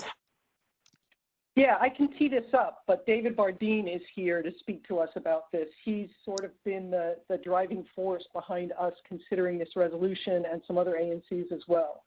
The basic idea is that we are trying to help put pressure on water to do coronavirus testing in different places along the sewage pipelines. There's been a lot of resistance on the part of different parts of the government, and our resolution is basically asking them to please go and do this because it's an important piece of information. So, David, please talk to us about the details. Thank you, Andrea and commissioners. Can you see me? Yes, sir. Okay. I'm see myself way down in the lower left column, but I see you, Chairman, and I see some of the commissioners, not all. Look, this is one of the fastest moving ideas, concepts going on nationally and internationally. First article I read came up in Holland, where they were testing sewage for coronavirus for various research things, and they found coronavirus in sewage sheds where there had not yet been any cases reported. So the idea, maybe we can get an earlier warning. The idea of testing the sewage is, that's a picture of the community situation, not about the individual. There are many issues, some of which are long-term research issues, and DC Water, to its credit, is hooked up with a consortium of academic people led by North Carolina State University, and including others, which just got a $200,000 grant last month from the National Science Foundation. And I'm all for the long-term research. What's moving the project is practical, actionable pilot projects, some of which just started last week in our area, some of which have been going on for more than 10 weeks in Eastern Virginia. And one of the things that facts of life here, and Andrea, about the resolution, if you look at footnote 1, it is citing things that I have written and keep updating at least once a week and sometimes more often, because things are moving so quickly. And the footnote 1 is actually out of date now, because I sent to you all individually the paper, the updated paper that I issued Sunday on Flag Day. And I'd ask you, if you could, to somehow post that on your website instead of the earlier one, or if you want, in addition to the earlier one, which is now referred to, I think, in footnote 1. And today, I received even more information from the Maryland Department of the Environment, which has been coordinating with Maryland Department of Health all along. They actually announced which locations in Maryland their 90-day pilot project will involve. One of them is in Prince George's County. Others are elsewhere. And in every case, the trick is to go there, sample the sewage, test it through these so-called molecular testing, a technology which generally was developed 30 to 35 years ago, and for which somebody got a Nobel Prize. And you come up with two different things. The principal thing is a quantitative measure of the viral load of the RNA from in the case of coronavirus, the RNA that's there, and that could be used to estimate roughly, is the load in the community going up? Is it going down? Hopefully it's going down. It also gives you an early warning. If it goes way down and then suddenly pops up, it may tell the mayor and the governors of the adjacent states or whoever are the decision makers that we may have a problem coming up.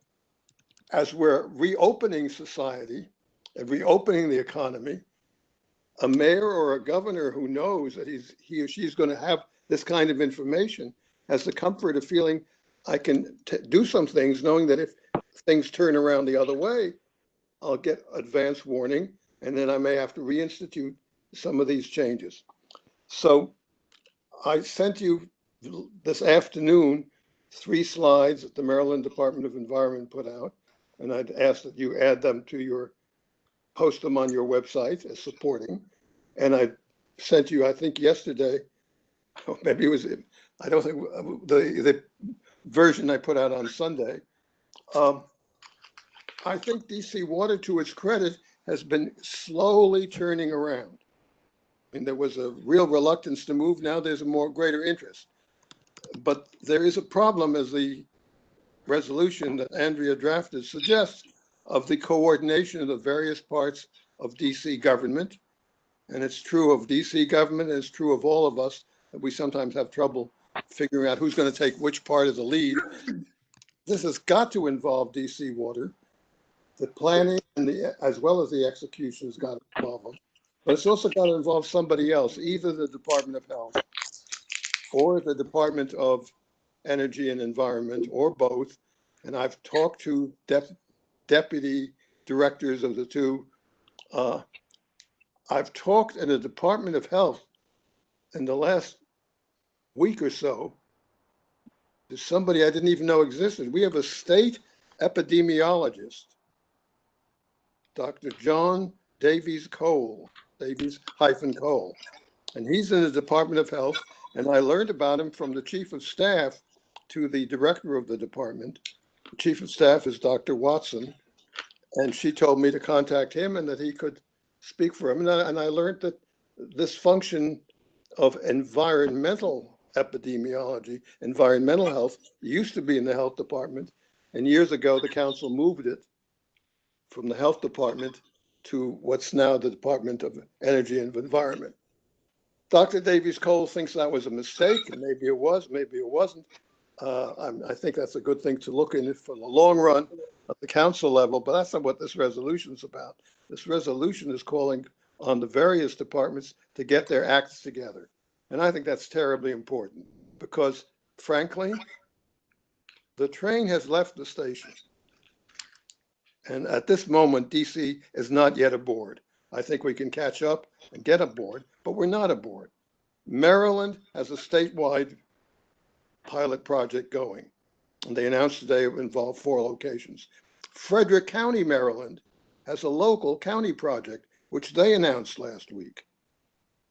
The Hampton Roads utility in Virginia, based on Newport News, Norfolk, Hampton, that area, Virginia Beach, had it for more than 10 weeks. They're well beyond pilot project. Utah last week posted their results and their plans. They've finished a pilot project. So I think this resolution is an excellent attempt to help nudge all of our officials. This effort started with ANC 3D, which passed a resolution, and I know that Andrea's been in touch with them, and then with ANC 3-4G, which passed a resolution, and now here. And I know that both Andrea and the chairs of these other 2 ANCs are involved in a stakeholder organization effort that DC Water has created. So they have kind of contact and credibility and attention getting capacities with the leadership at DC Water, which I think is very helpful. And I hope you will pass the resolution. I hope you will add these additional materials to your website, and I'd be happy to answer any questions if I can, and to assure you that the picture is going to change later in the week. I mean, I'm already working on an update of what I put out on Sunday. David, the stakeholder, the DC Water stakeholder group is going to take this up.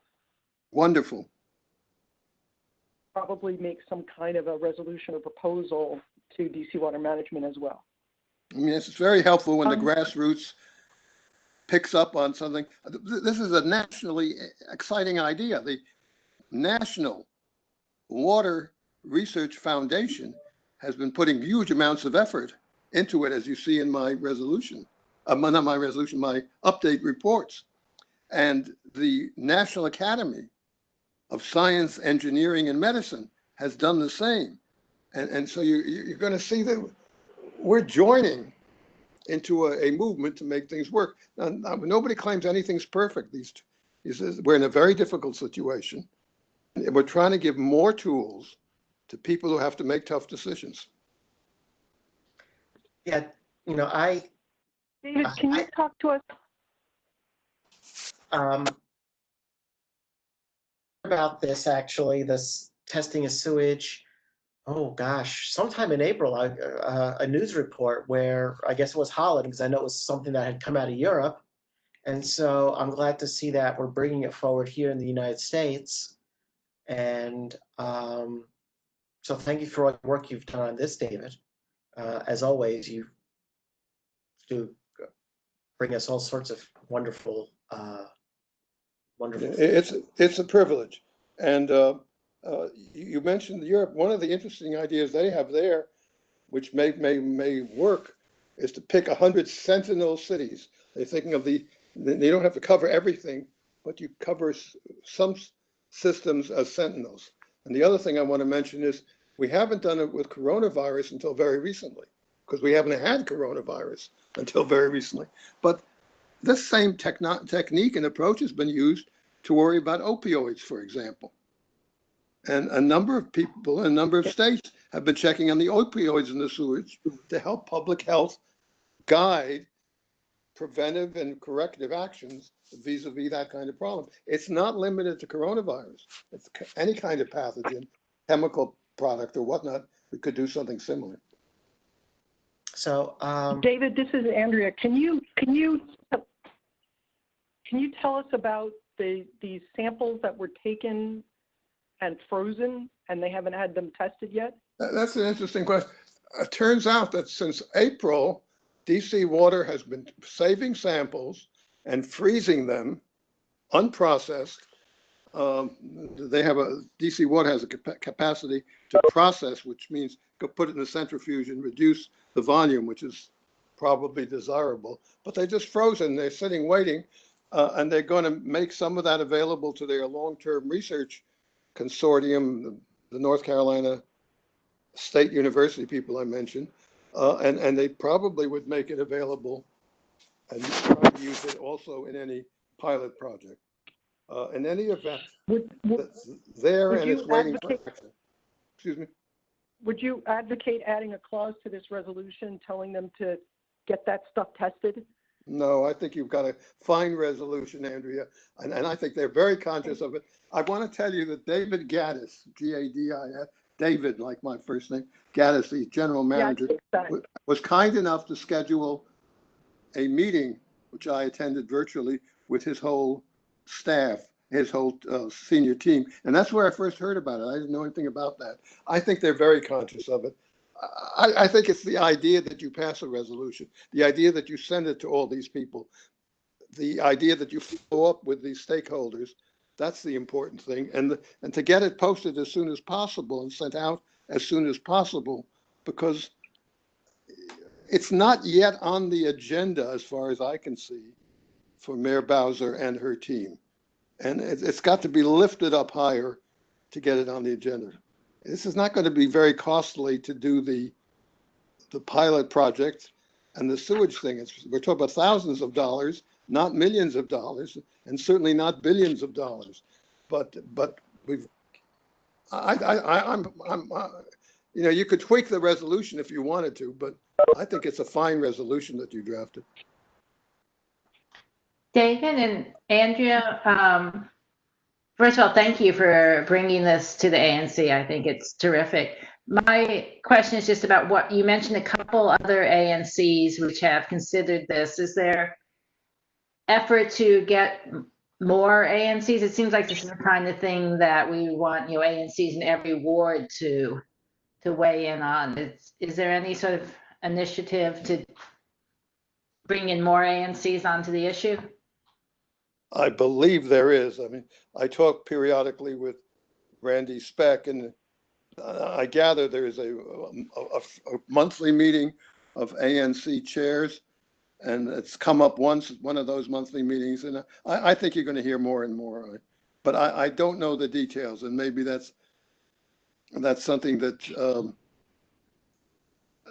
that our own chair or Andrea, because of the stakeholders meeting, could just pursue and see. Put it this way: if you pass this resolution, my next edition of my paper will mention that, and hopefully it will have a link to your resolution, and I will make sure that gets distributed as far as we can. I think if we got all the ANCs with a similar message, it would be a great thing to do. And there are some places where it's really very attractive. The idea that the resolution mentioned getting to very local places. I think of the DC jail, which is one of our hotspots. And I'd really like to see somebody testing the sewage coming out of the jail to see whether the coronavirus is going down, hopefully, and if not, to accelerate and intensify the efforts to protect both the inmates and the staff who come in and out to work there. Yeah, so Naomi, to the meeting that David was referencing, there's a weekly, it meets Monday night, all ANC, but there's only about a core group, maybe about 40 commissioners who join. It's run by Chatter Jeremiah out of 6B Commission, Capitol Hill. And he organized it at the start of the crisis, COVID crisis, and he's been holding it every Monday night at 8 p.m. And we address a number of different topics. And this is certainly something that we can address there, so it gets circulated, really. That'd be terrific. Yeah. And yeah, I mean, every commissioner in the city is invited, but again, there's only usually about a core group that comes, but different people do drop in and out at occasional meetings. And I've been to most of them, but I haven't been to all of them just because, I can't necessarily always commit to showing up every single week.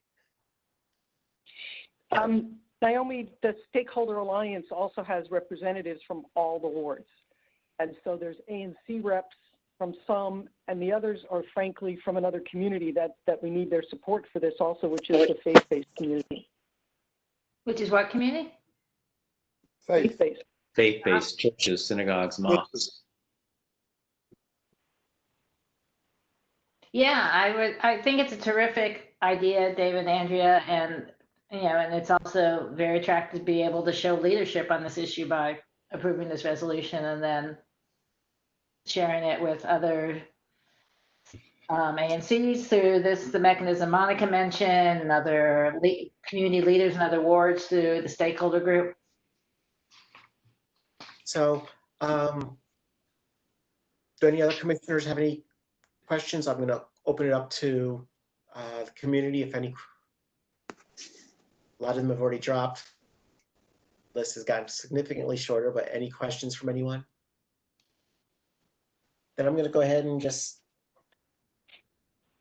let's call the motion. So I make a motion to approve the resolution? Go for it. Make the motion, Andrea.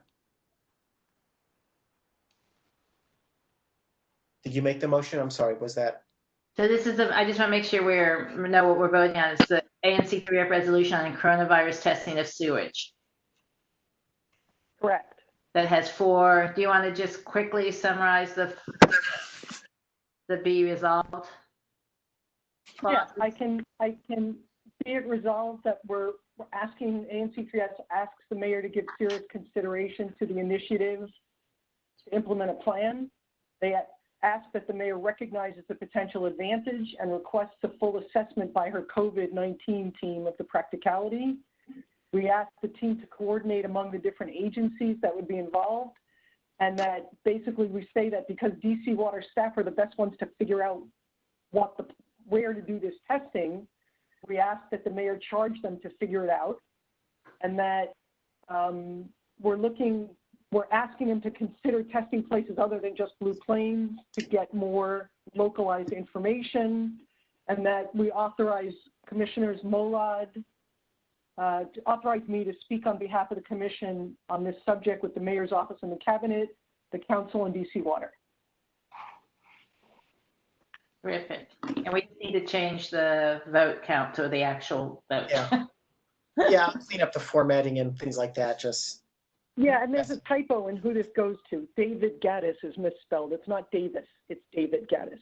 So I will send around the modified version, the vote count, and get it to you, Monica. You'll sign it, and we'll ask Rachel to send it around to all the people in that list. So with that friendly amendment, you made a motion. I'll second the motion. All in favor? Aye. Aye. Aye. Opposed? Abstentions? Okay, the motion is passed. Thank you so much, David. I'd like to thank you, Andrea and Chair and Commissioners. And I'd like to mention one thought, Andrea, when you talk to the stakeholders and maybe with the other chairs, or maybe not.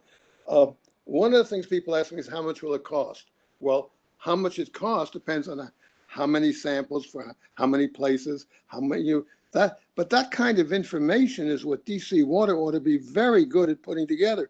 And even before they do anything, just having careful, definitive, best estimates of things like costs and where and how frequently, maybe options, maybe a high option and a low option.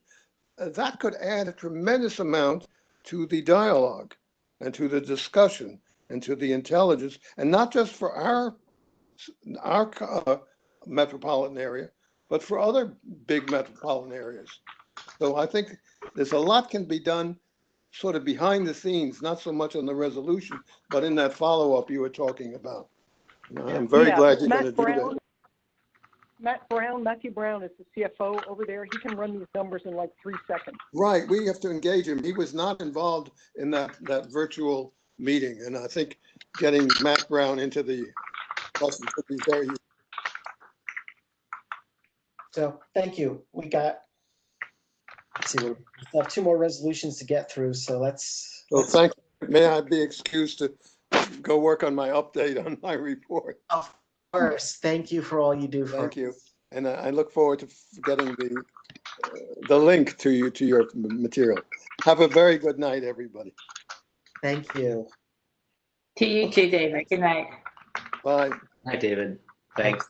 Good night, David. Thank you. Okay, so next thing we have is the resolution on rental support. Okay, that's us, right? Yeah. I don't know. I'm not sure if George Hoffman is still with us, but hopefully he is. No, it looks like George is dropped unless he's one of the ones dialed in. But I think so, because he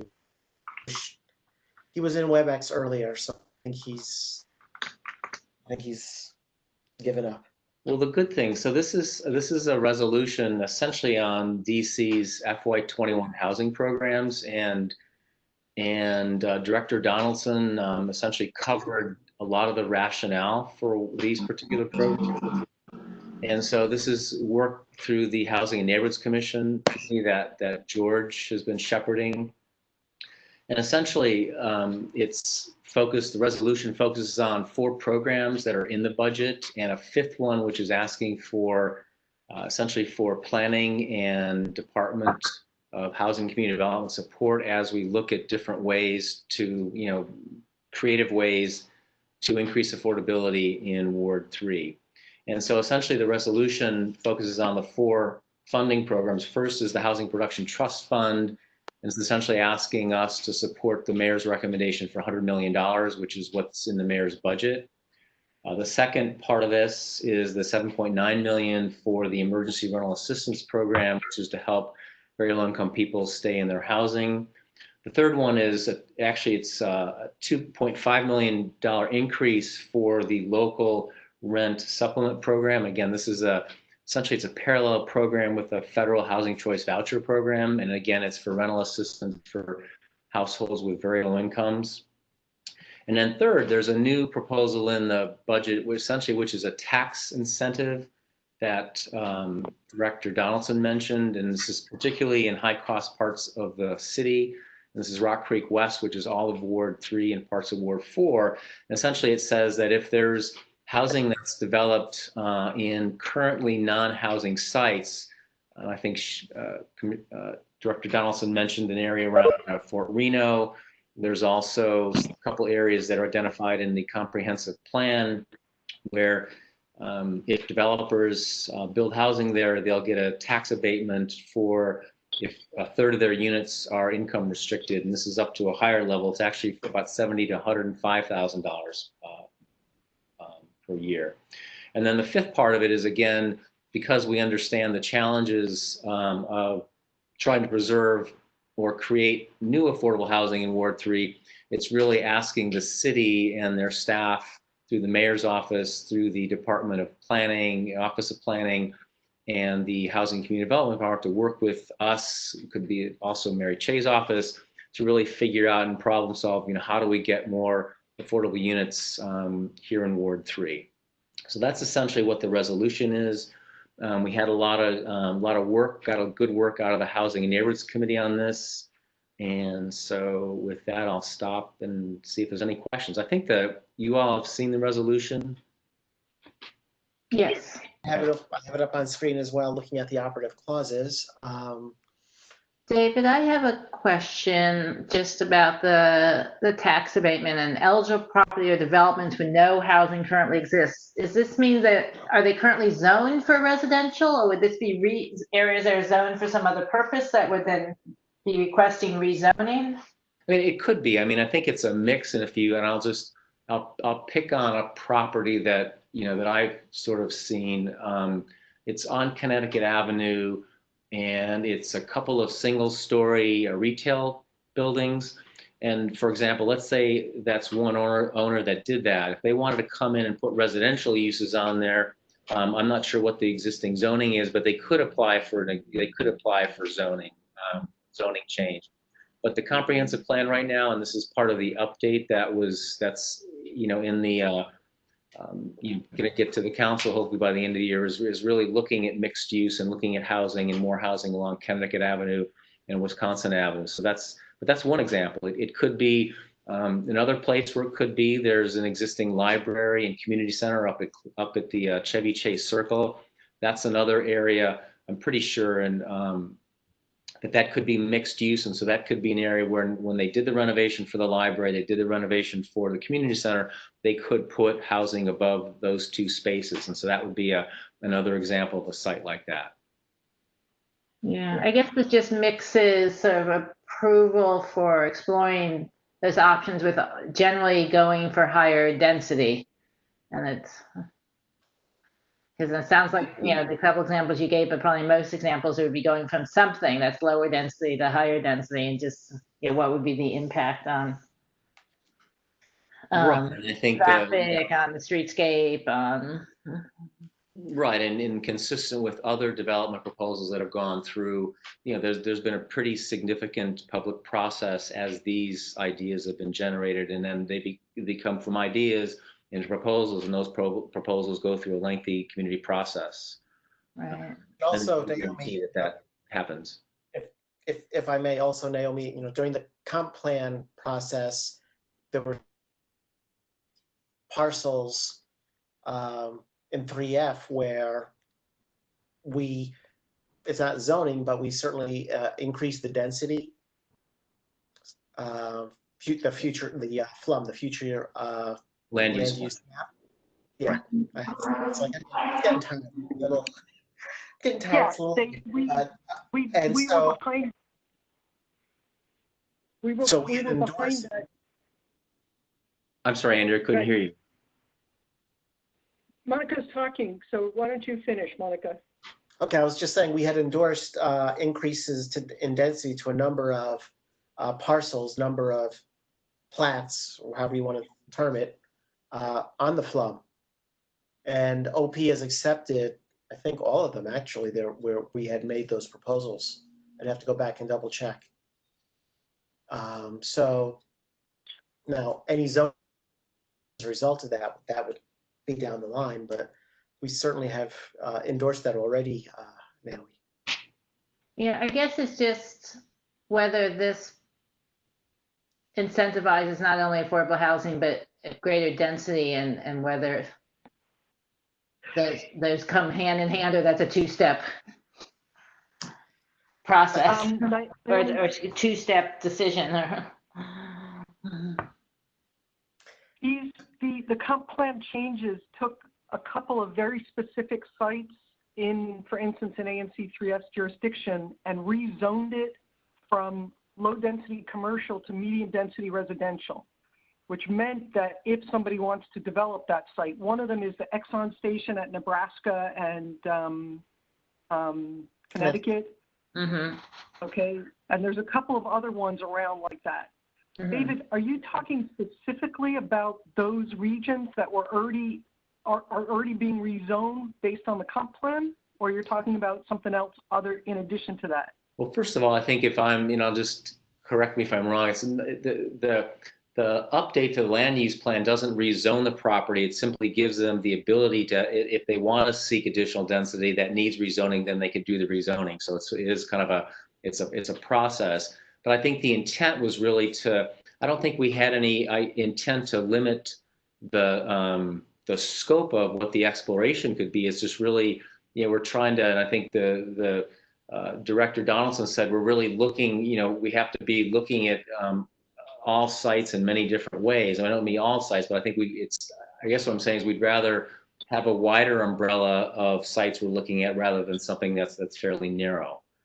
Without trying to have any sort of preconceived notions about what could go there, but I think there is an emphasis on affordability, and I think it's as simple as that. And I don't know if George were here or Karen's here.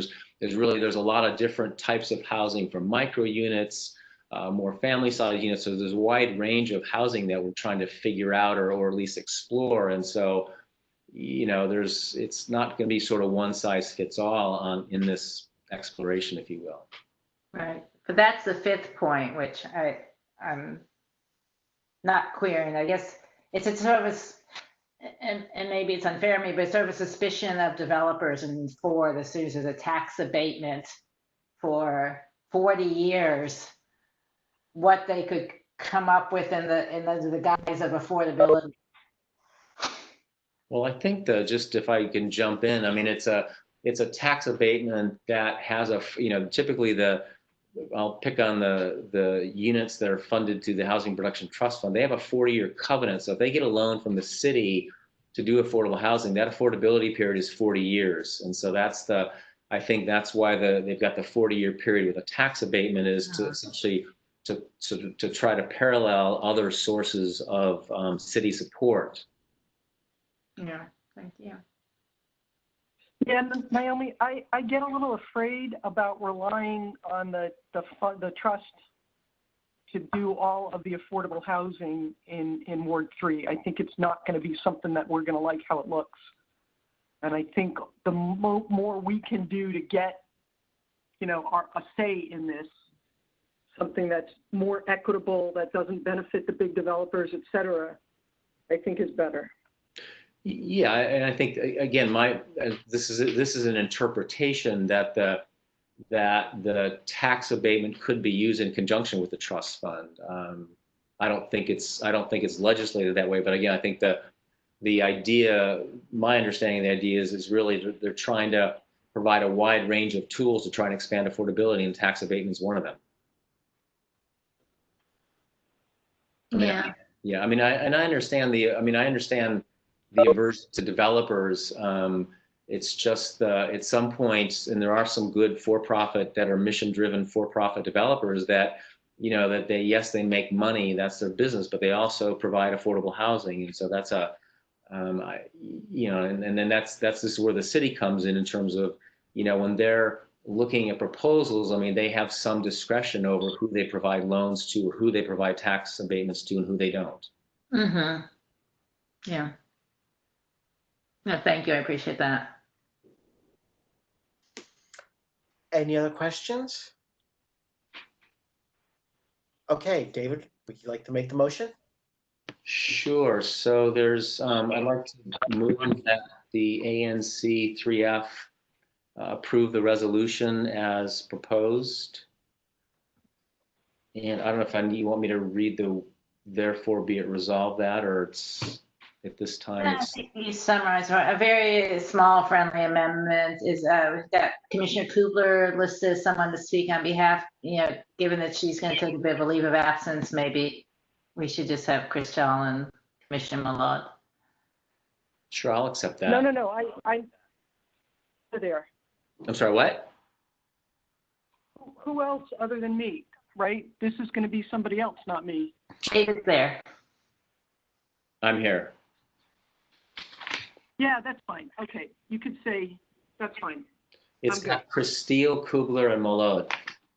I would suggest we just remove Kubler for the moment because she's asked to step us a bit aside for the moment.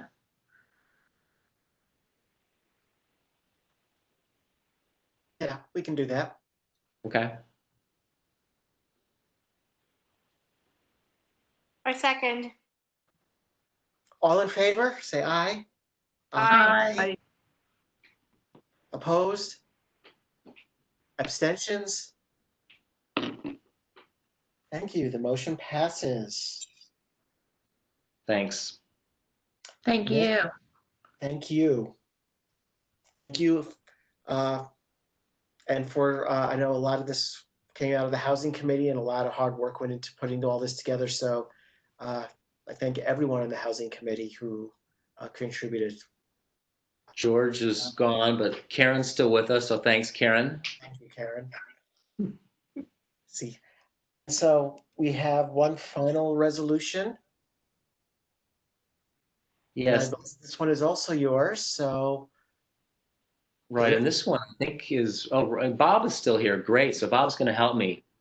So this is coming out of the Streets and Sidewalks Committee, and also, well, it's coming out of the Streets and Sidewalks Committee as well, but it's really saying there's a number of, as I think Robert mentioned earlier, there's the reversible lanes study that's going on that I'm on, this community advisory committee, and Robert's on as well. There's the Reopen DC, which is again kind of looking at ways to kind of relook at how we look at transportation and getting around the city and trying to make it better for more vulnerable populations. And then there's the VDOT, the Vision Zero movement, which is again trying to prevent deaths in DC.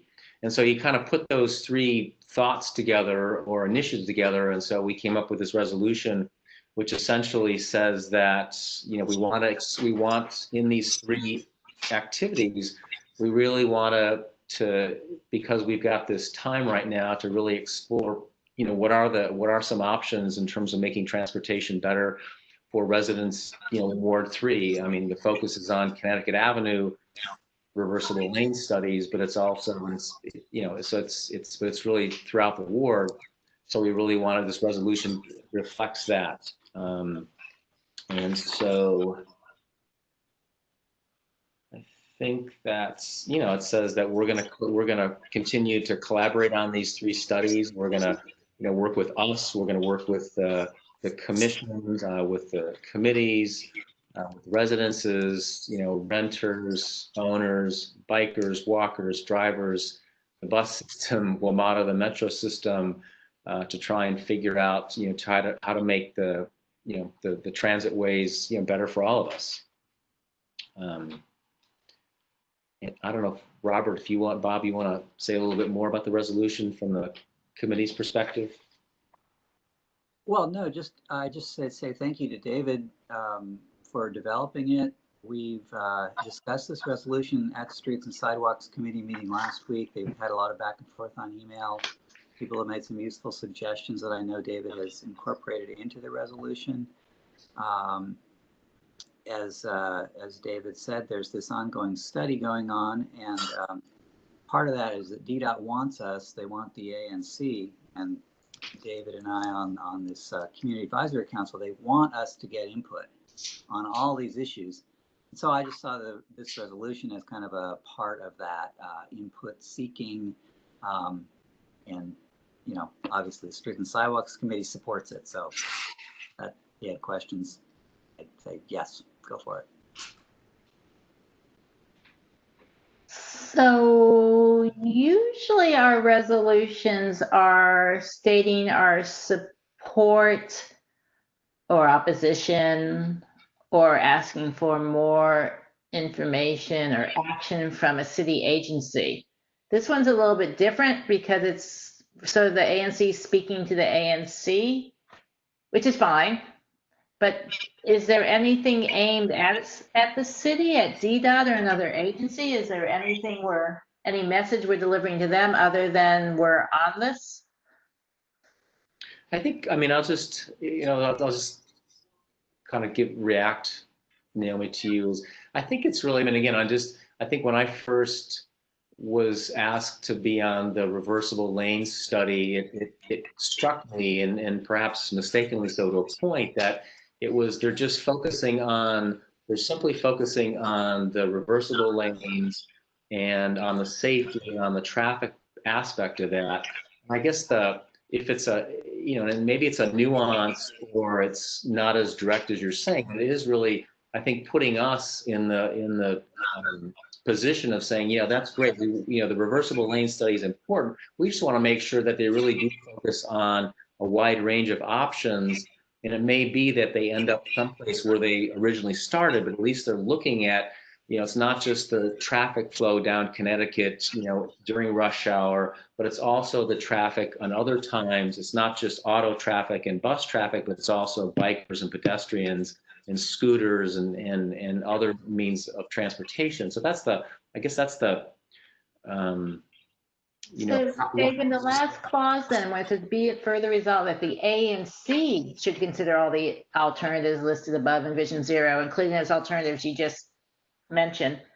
Is it really that do we actually want to say, be it further resolved that DDOT or whatever the appropriate city agency is should consider all the alternatives and should broaden their scope, or should keep in mind, or this is So the content is great, but it's just sort of an ANC writing a resolution to the ANC.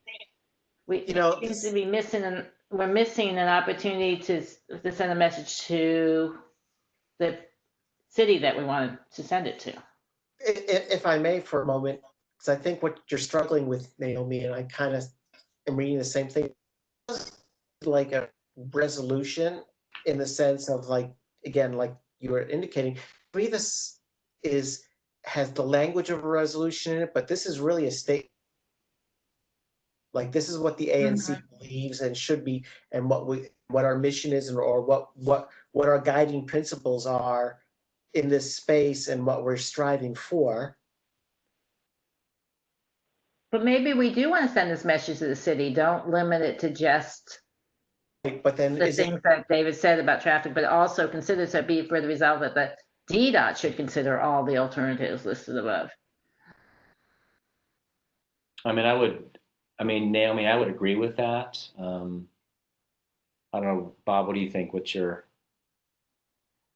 Well, it's a good point. And just to get a little bit of history here, in 2018, this ANC and the Streets and Sidewalks Committee both passed resolutions essentially asking DDOT to do a broad and comprehensive study that incorporates all the issues that David's resolution now mentions. And so it almost is a reiteration of the request that DDOT look more broadly. They bring in other agencies if they need to. And so in some senses, yes, I mean, I agree with the sentiment here. Maybe this is to be directed partly towards the city or its agencies. Be broad in how you think.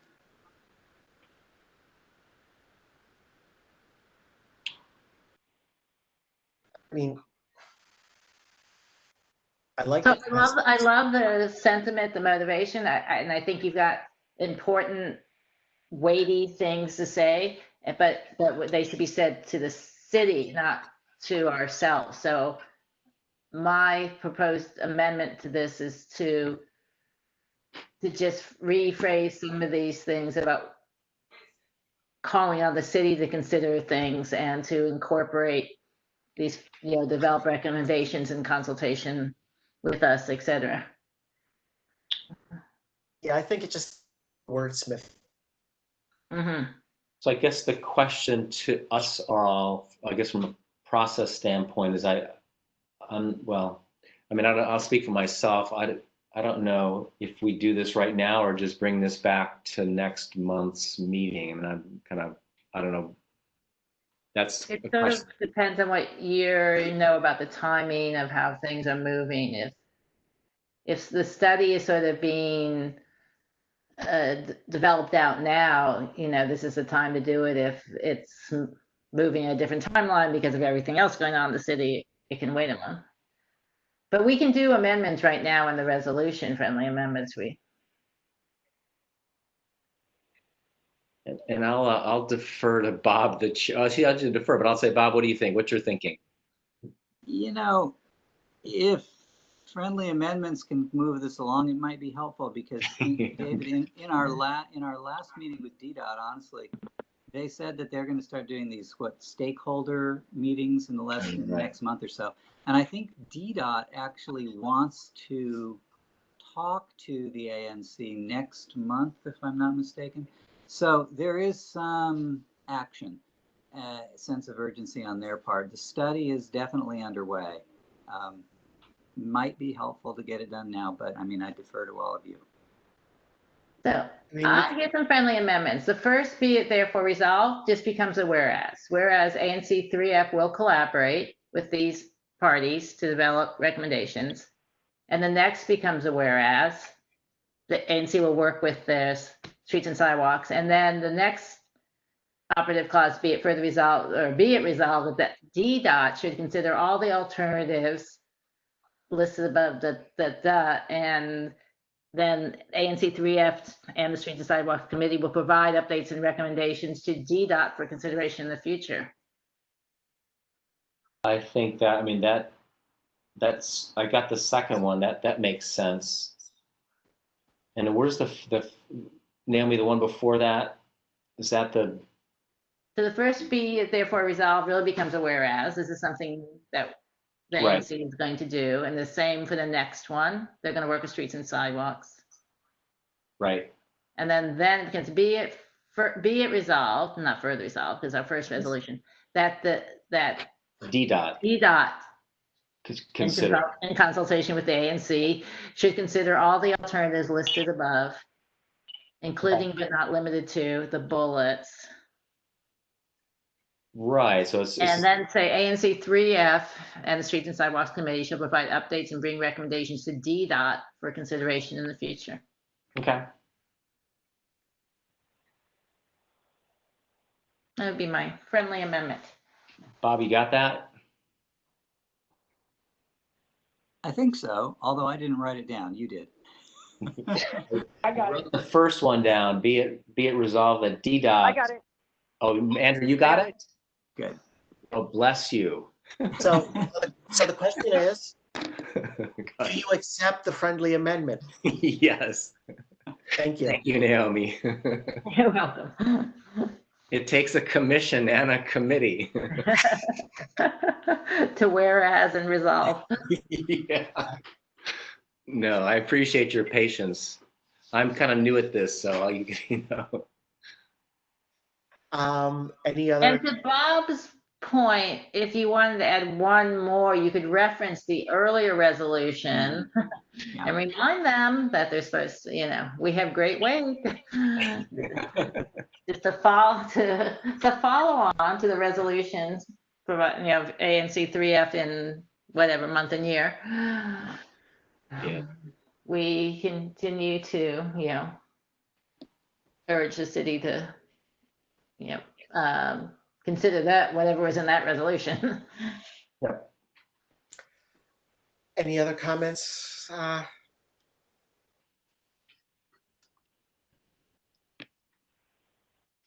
thank you, because I think this is great as well. So with changes and So I guess with those changes, I'm looking forward to some of the changes that will come. You know, I had to take my mom to Washington Hospital Center today for some tests, and just seeing just on Irving Street how they're making these protected bike lanes there all of a sudden. You know, it's like, yeah, you know, things that, you know, the way they're rethinking things, it's like, yeah, I like it. I really like it. So hopefully we'll have some creative thinking here in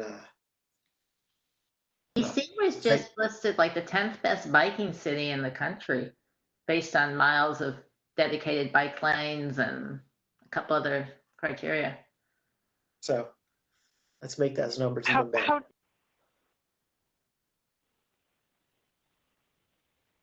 Sorry. You want to say something, Andrea? No, how does the final end of the resolution read in terms of who's authorized to speak on behalf? Because I'm not sure who to put there other than you, David. I mean, the version I have just has me. I mean, Okay. I regretfully removed you. We should have a second person in there just because it's always a good idea to have two people just in case. Are you volunteering, Monica? Sure. Yes. Yay. It's always a good idea to have two because if one is not available or something, you know. So I appreciate it, Monica. Thanks, Andrea. Thanks, Naomi. Thanks, Leah. Yeah, I did my part by roping David into this whole connected study. Okay, so let's go ahead.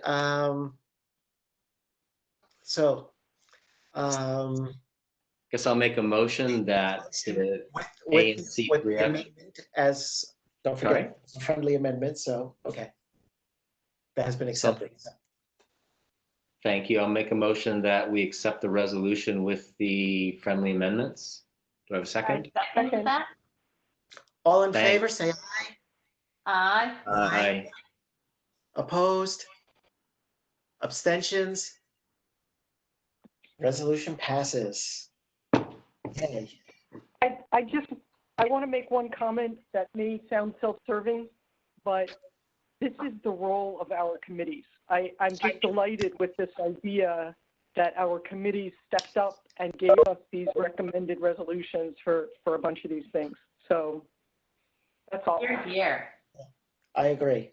Thank you very much to all the committee members for all their hard work on this. No, kudos to Bob and the committee on this one, so thanks. And with that, is there any other business?